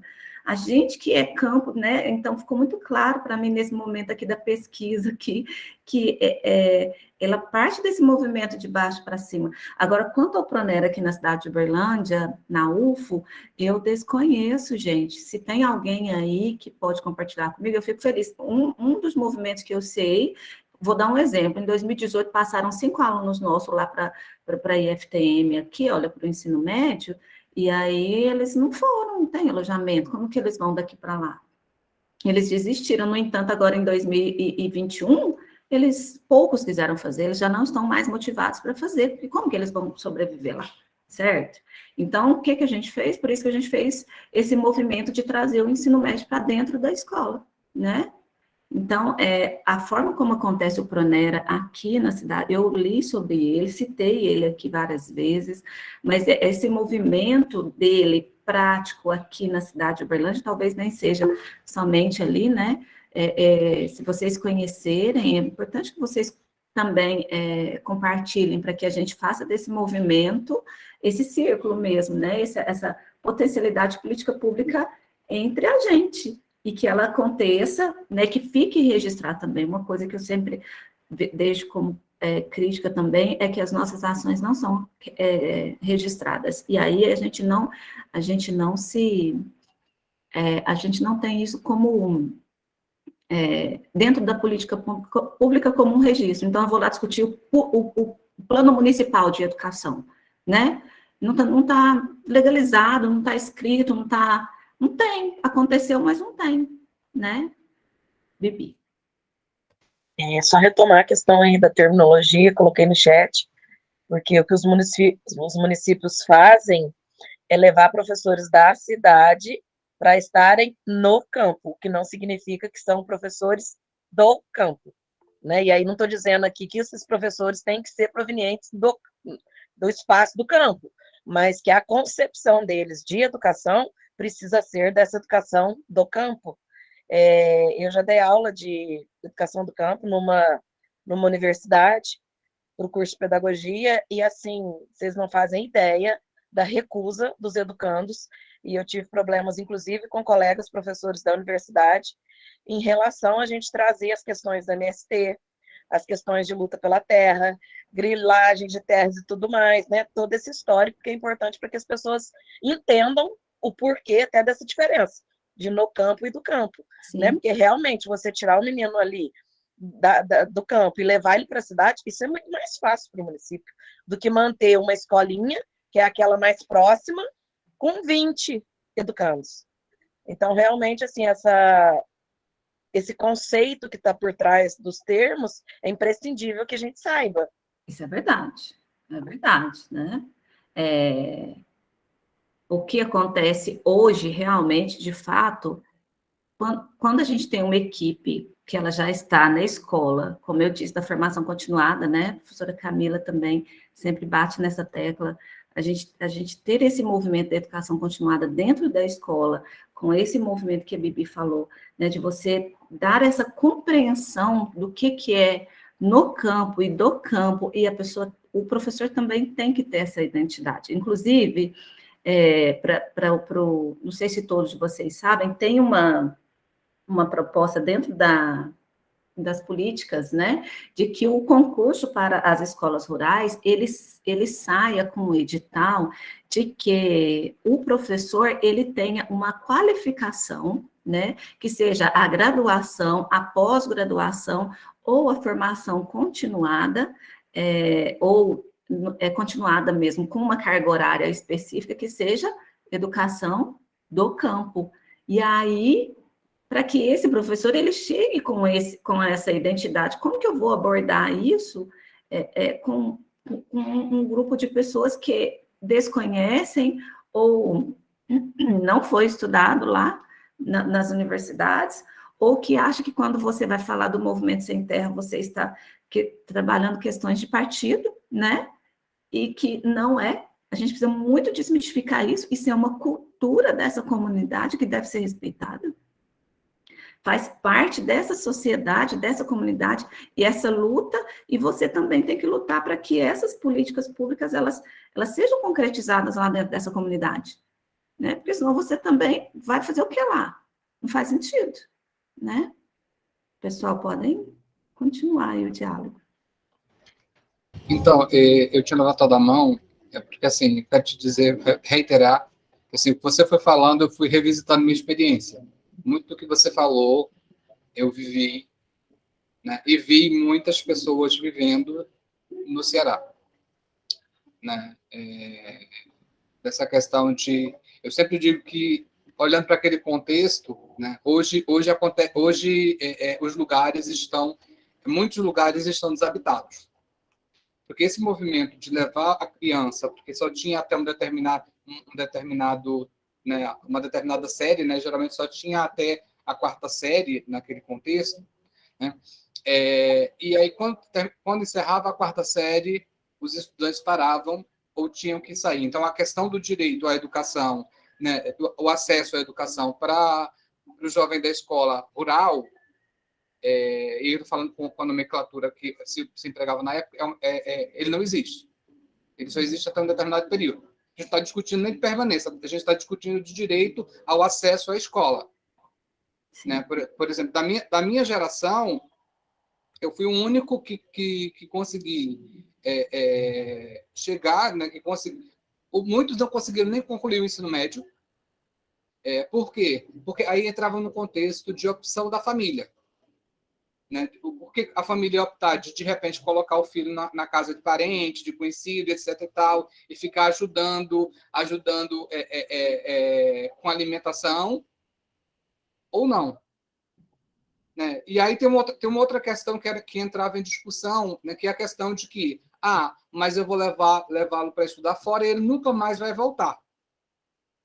Porque a escola, a partir do momento que você leva para a cidade e tudo mais, os apelos são muito fortes para ficar na cidade, desde o livro didático até a relação com os colegas, os espaços, e aí, tipo, acaba sendo muito complexo. E é por isso que quando foi colocada essa questão do Pronera, que eu não tinha conhecimento a respeito, eu acho que faz todo sentido, porque você está valorizando esses espaços, os espaços do campo.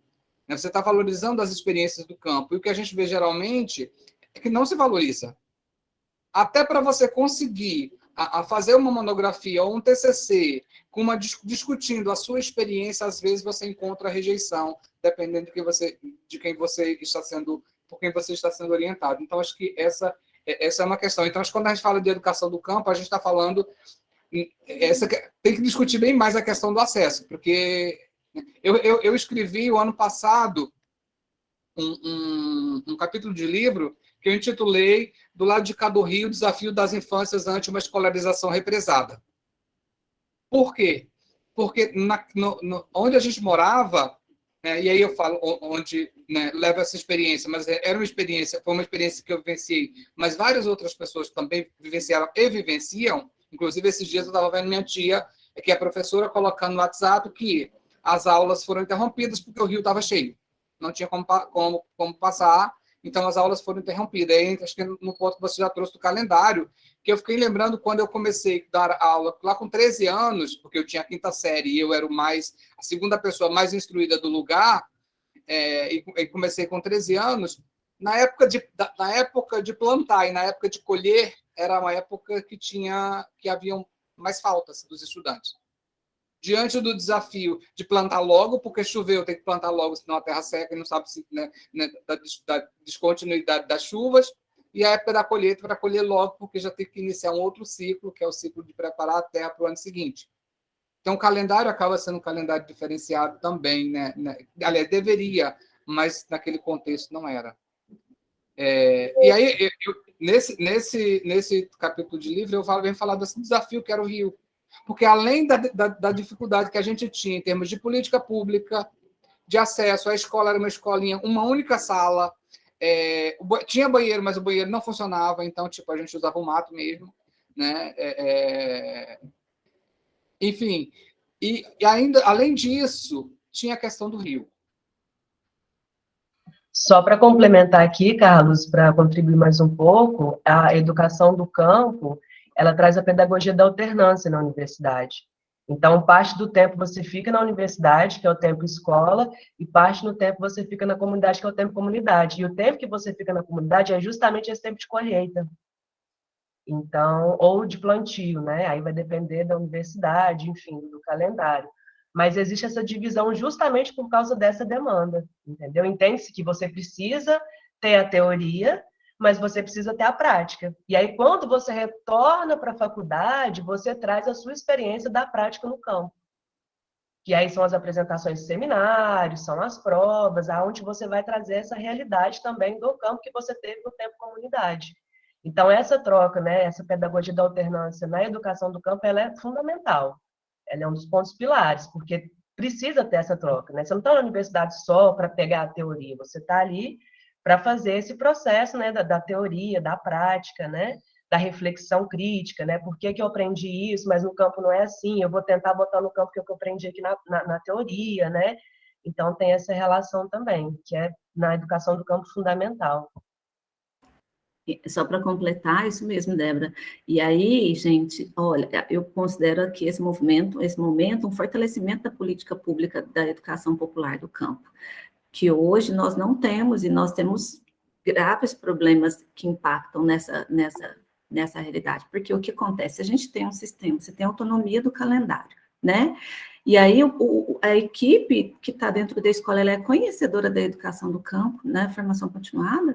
O que acontece? Você vai entender sobre essa relação de tempo com comunidade. Você vai fazer um plano curricular em cima disso, né, em que os alunos eles vão vivenciar, é o que nós tentamos fazer hoje. A gente faz o levantamento muito movimento sem terra, tal. Temos uma situação da agricultura familiar, temos horta dentro da escola, e do 6º ao 9º ano eles estudam tudo lá, português, relatórios, eles fazem, dentro dos relatórios, as observações, depois eles vão para a gramática, em cima da própria escrita e da leitura deles. Matemática e geometria, tudo. Multiplicação, divisão, porcentagem, quanto que perdeu, análise do solo, quando eles fazem análise do solo, eles vão para a história, para a geografia, para a ciência, os nutrientes, eles estudam rotação, translação, tempo de plantar, tempo de colher, quanto que está na sombra, por que tem, né, estuda a educação popular dentro, por que planta na lua, as questões da lua nesse movimento do plantio, mas então, o que eu tento fazer, qual que é o desafio? É tentar fazer essa realidade dentro do currículo que a gente tem, mas se a gente tivesse uma política pública, de fato, concretizada, esse movimento já estava acontecendo desse jeito, que a Débora está colocando, do tempo, comunidade, não teria que adiantar provas, não é muito tempo, cansaço, a gente passa mal, vomita muito tempo dentro da van, sabe? Então, a gente tem que fazer esse movimento, esse cuidado, tem que ter uma atenção especial. Então, se não tiver esse olhar, tudo dificulta. Então, esse movimento de fortalecimento dessa política pública, se ele cai nesse fortalecimento aqui, a gente luta por isso, essas ações, elas concretizam de uma maneira, mesmo com toda a política que a gente está vivendo, ela acontece.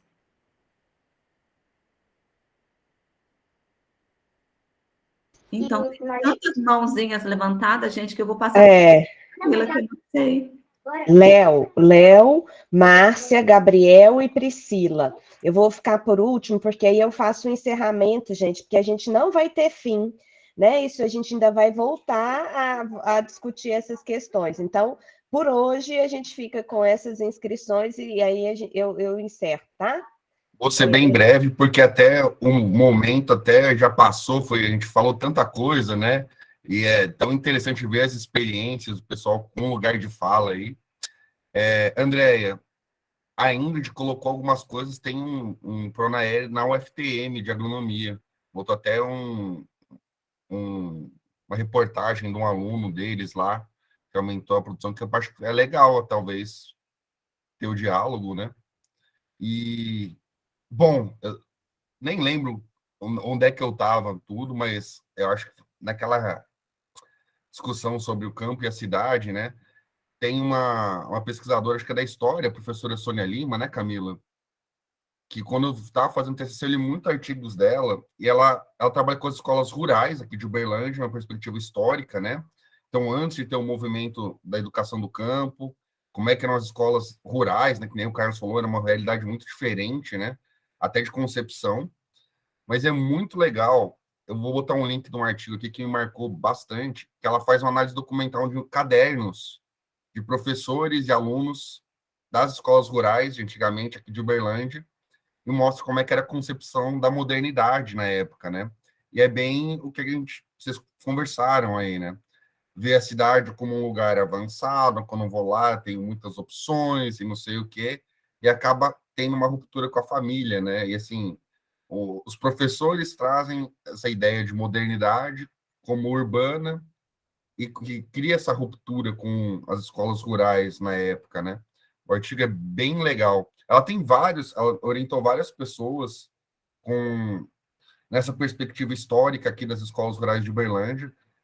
Muito legal, mas esse artigo eu lembro muito da leitura, recomendo aqui. Eu botei o link no chat. Pronto. Só para Sandra Cristina Fagundes de Lima. Ela aposentou, é da Faculdade de Educação da Universidade. Então, É da FACED? É da FACED, é. Nossa, eu gostei muito do trabalho que ela fez aqui, histórico. É muito legal os artigos dela. Márcia? Ei, gente, como é que vocês estão? Prazerão, viu? Estar aqui com vocês é minha primeira circulação entre vocês. Eu não sei se eu posso falar assim, mas enfim, é a primeira experiência de circular entre vocês, de ouvir vocês. E eu começo dizendo o seguinte: que prazer te ver e te ouvir, Andréia.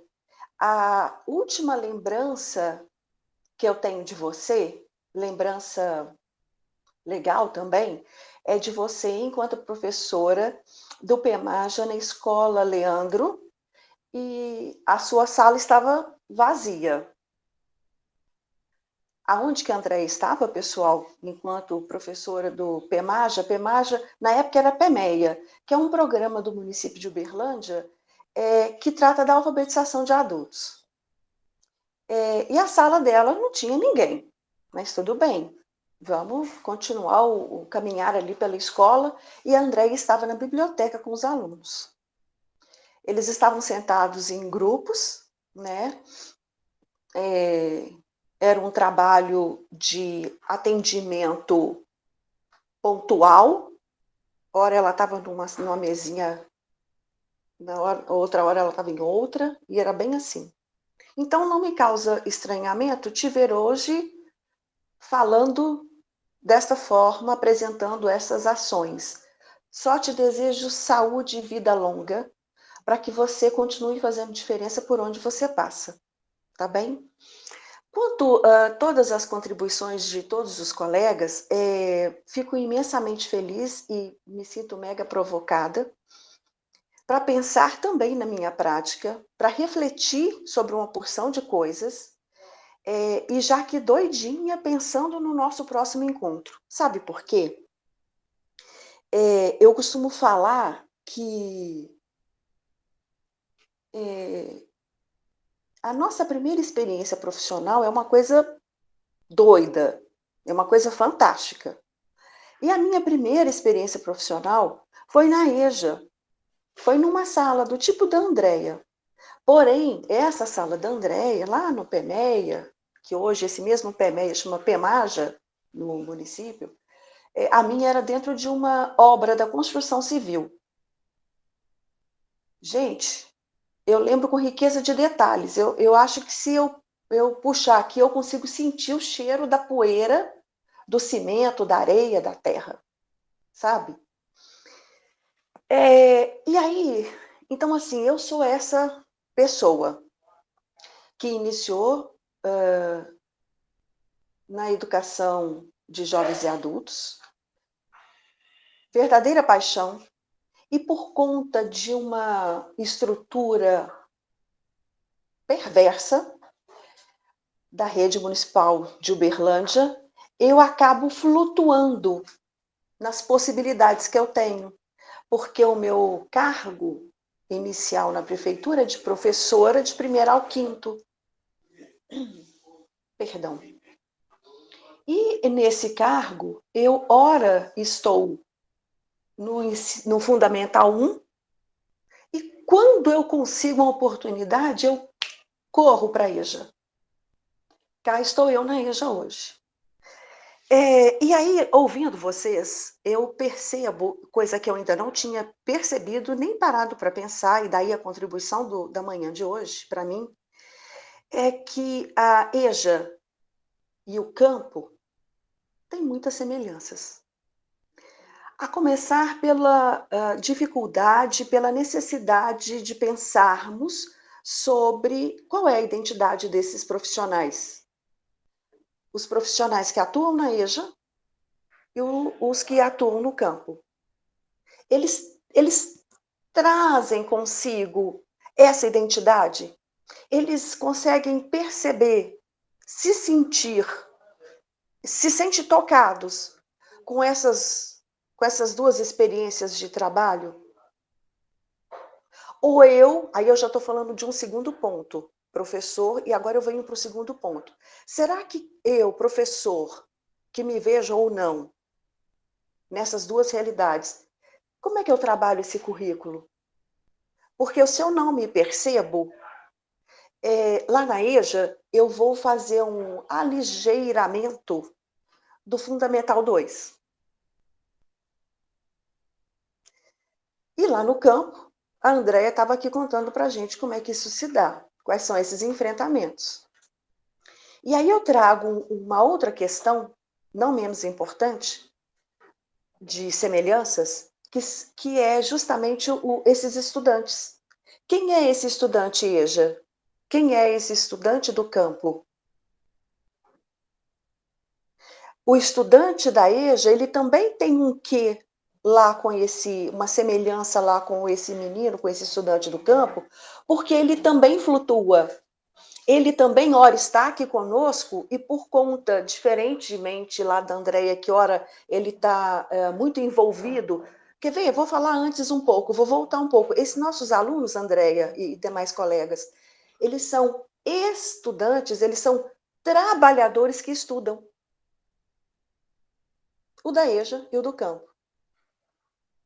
Então, ora o aluno da EJA está lá comigo, ora ele precisa sair, porque agora nós estamos com uma demanda de entrega de comida rápida, né? O iFood da vida e etc. Então, por conta disso, ele precisa deixar a escola nesse momento, porque eu fiquei 2 anos de pandemia e eu descobri uma forma de trazer esse dinheiro para casa, de ajudar essa minha família, esse meu núcleo familiar. Então, eu preciso disso, eu preciso, neste momento, parar a escola e correr atrás. E a Andréia tem lá o camarada que precisa colher. Está na época da colheita, não dá agora para ir. Mas eu volto. Eu vou ali e já volto já. Eu vou apanhar maracujá. Um trechinho da música do Pedro Antônio. Então, pessoal, eu fico tocada na manhã de hoje com todos vocês, né, com a beleza do que todos vocês trouxeram, mas vai ficar para mim este recadinho: currículo, estudante, professores da EJA e do campo. E um pouquinho mais atentada para um movimento que está para acontecer na rede, Andréia, na rede municipal de Uberlândia, que é um resultado da última formação de analistas no CEMEP, que é um centro de estudos e pesquisas da rede municipal de Uberlândia, onde neste encontro de poucos dias atrás, foi feita a pergunta, a provocação para eles, que é a seguinte: pessoal, analistas, o que está pegando lá no seu trabalho? O que está legal e o que não está nada legal, o que precisa melhorar? E o grupo das representantes das escolas do campo, eles trouxeram isso, que é essa falta de identidade. Então, tem uma demanda para acontecer nos próximos tempos, Andréia, que é sentarmos com essa equipe, com esse grupo, e pensarmos um pouco mais sobre. Um beijo para vocês, feliz demais de ter podido estar aqui. Bem-vinda, Márcia. Gabriel saiu bem na hora que é tu? Pri, quer começar enquanto Gabriel volta? Sim, até bem rápido, tá? Quero só mostrar para vocês essa bibliografia, que ela é interessantíssima, depois eu coloco lá no grupo, é um livrinho curtinho, sabe? Só de 787 páginas. Boa, Priscila! O interessante dele é que ele, igual a gente tem aquele dicionário Paulo Freire, né, onde a gente busca ali as categorias, esse é um dicionário da educação do campo. Então, ele é organizado pela Roseli Caldarte, Gaudêncio Frigoto, mas tem, por exemplo, Miguel Arroio aqui dentro, que faz verbete. Ele tem, se eu não me engano, 116 verbetes. Isso assim, vale muito a pena.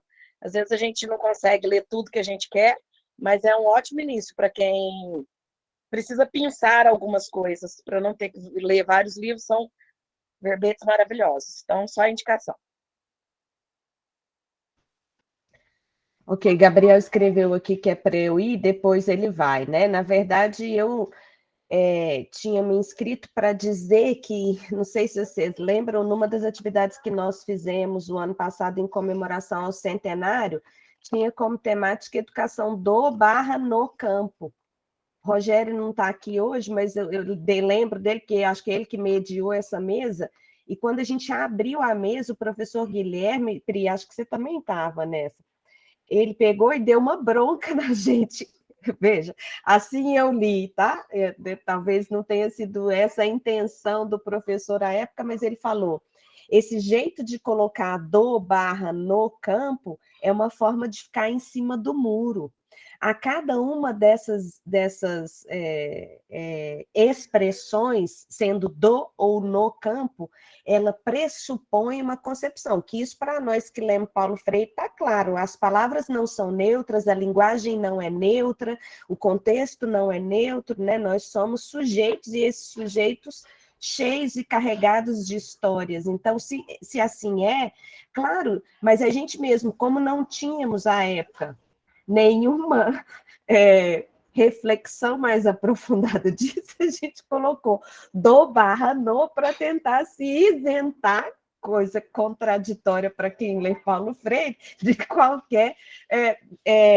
qualquer forma ali de alguma pessoa que alguma pessoa pudesse fazer o que o professor fez na primeira vez que ele teve a oportunidade de falar. Então, eu acho que hoje, eu quero dizer só para vocês, André, primeiro agradecer demais da conta, assim, é muito bom, né, assim, eu acho que ler Freire é a gente aprender o exercício da escuta, porque a escuta é tão rica, né, assim, a gente se vê no outro, a gente se desencontra do outro, depois a gente se reconhece de novo, depois a gente se provoca, a gente fala, não, mas isso não é possível, a gente ainda está ali.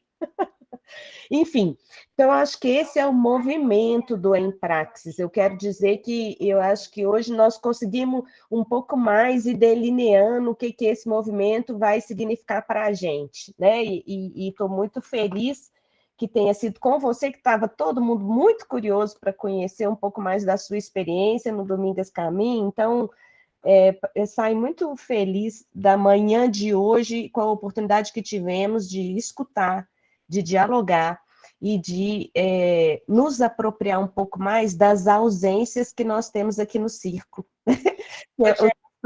As presenças nós sabemos, mas as ausências são muitas. Então, vamos buscar isso no próximo semestre. Diga, Pri. Não, só justificar, porque, inclusive, eu coloquei aqui no chat que uma das minhas grandes experiências profissionais foi coordenar um trabalho de educação no e do campo. Só que o que eu quis dizer ali é que ele era no campo e do campo. Eram os dois, pelo amor, hein? Oi, Sônia. Oi, Sônia. Nós estamos te vendo aí. Vamos encerrar esse bloco, então? Camila, eu passei aqui perto e estava morrendo. A sorte é que ele está perto. Camila, eu só queria agradecer, já fiz no chat, mais ao Guilherme e à Rayane, que são meus alunos de estágio lá na FFP-UERJ e que estiveram presentes aqui participando. É muito bom ter vocês conosco, tá? E estamos juntos. Super bem-vindos, Guilherme, Rayane, sintam-se parte, convidados para quando quiserem estar aqui no Círculo. Tem a Márcia, já dissemos, também bem-vinda. Eu queria também, né, eu e Gabriel ficamos de fazer uns informes aí, Gabriel, e eu acho que é importante que a gente os faça para não perdermos aí. Nós vamos ter, gente, agora a gente ficou 3 semanas sem encontro do Círculo, e agora semana que vem nós temos novamente, continuamos com o Em Praxis. Então, é só para lembrar isso. Nós temos a carta manifesto, que resultou da leitura da pedagogia da autonomia. A carta, eu entendo que está pronta, porque o prazo foi para todo mundo contribuir até dia 18. Então, vamos aí, vou passar para o Gabriel, que o Gabriel já faz a fala dele, já fala da proposta da carta manifesto. E nós temos a exposição também, que é o outro item do nosso informe hoje, que eu também vou passar para você, Gabriel. Tudo para você agora, hein? Não, professor, você vai ter que me ajudar, porque eu não dou conta de falar tudo. Não, você que lembra das coisas, eu dou cabeça a mil. Não, mas deixa eu falar, porque eu acho assim, o encontro de hoje foi muito bom. A gente falou sobre a questão muito do currículo, e a gente... Ao longo do Em Leitura e agora do Em Praxis, né, a gente apontou essas lacunas que tem na formação inicial e tal. Então, eu penso que o Em Formação pode ajudar, no sentido, assim, de preencher e também denunciar, falar que a gente está fazendo porque vocês não fazem, entendeu? Então, seria esse curso de alfabetizar com Paulo Freire. E eu penso também, a gente pode fazer um por ano, entendeu? Pega um ano, faz de alfabetizar com Paulo Freire. O ano que vem, a gente pode fazer só de educação do campo, entendeu? Então, acho que essa pode ser uma ideia aqui para o nosso círculo. Mas sempre nessa questão da denúncia, né? A gente está fazendo porque vocês não fazem, porque tem uma lacuna. Né? Acho que seria mais isso. Dos informes, Camila, você vai ter que me ajudar? Porque, ó, a carta já está no site. Já está no site, deixa eu ver onde é que está a carta. Mas vai aí, Camila. A carta, então, é porque a gente concluiu a carta e a ideia é dar visibilidade à carta, mas eu vou sugerir que a gente pense sobre isso e sábado que vem a gente comece pensando quais os destinos da carta manifesta. Essa é a pergunta que vocês vão passar a semana aí pensando. Quais os destinos da carta manifesta? Já está no site, Gabriel já colocou, nós já finalizamos. Agora nós vamos mandar para quem? Para os nossos parceiros, enfim, pensemos nisso para a semana que vem. A exposição, gente, é só para dizer, lembra aquela exposição que a gente ia fazer lá no Centenário, com as artistas de Uberlândia, que pensaram numa proposta, lembra dos canos em PVC? Esqueci o nome. PVC? PVC? PVC. Em PVC, que é um jeito de olhar, Paulo Freire e tal, que era um círculo. Essa exposição não foi possível por conta da pandemia. E aí eu e o Gabriel estamos retomando, as artistas fizeram as obras, eu conheci uma delas que ficou assim... Então, nós precisamos assumir aí agora, né, mesmo por conta da pandemia, fazer depois, mas que acho que é importante que façamos. Então, a gente queria, na verdade, também fazer um convite para vocês, quem é que quer participar dessa comissão organizadora dessa exposição, que ia ser feita lá no Centenário, agora vai ser no Centenário mais um, que vai ser nesse ano. Quem quiser participar, por favor, então, ou fale lá no WhatsApp, ou me mande um WhatsApp, porque eu e Gabriel estamos começando. A Felipe já se dispôs a participar, né, Gabriel? E aí a gente vai compor uma comissão organizadora dessa exposição, que deve acontecer nesse ano de 2022. A nossa intenção é que seja em setembro, para demarcar o aniversário do Paulo Freire ali, também é o nosso aniversário, porque o Círculo também nasceu dia 19 de setembro de 2020, então setembro é um mês para nós muito importante. Então, talvez ali a gente faça a exposição, a ideia é que ela seja itinerante, que ela visite Uberlândia, pode ser que outras pessoas de outros lugares façam a proposta de também ir para outros lugares, não sei, aí nós vamos pensar juntos como é que nós vamos fazer essa exposição, tá bem? Com isso, então, a Emilene já falou que ela quer aqui, Gabriel, então a gente já vai, quem quiser ao longo da semana também, chama a gente e a gente conversa, tudo bem?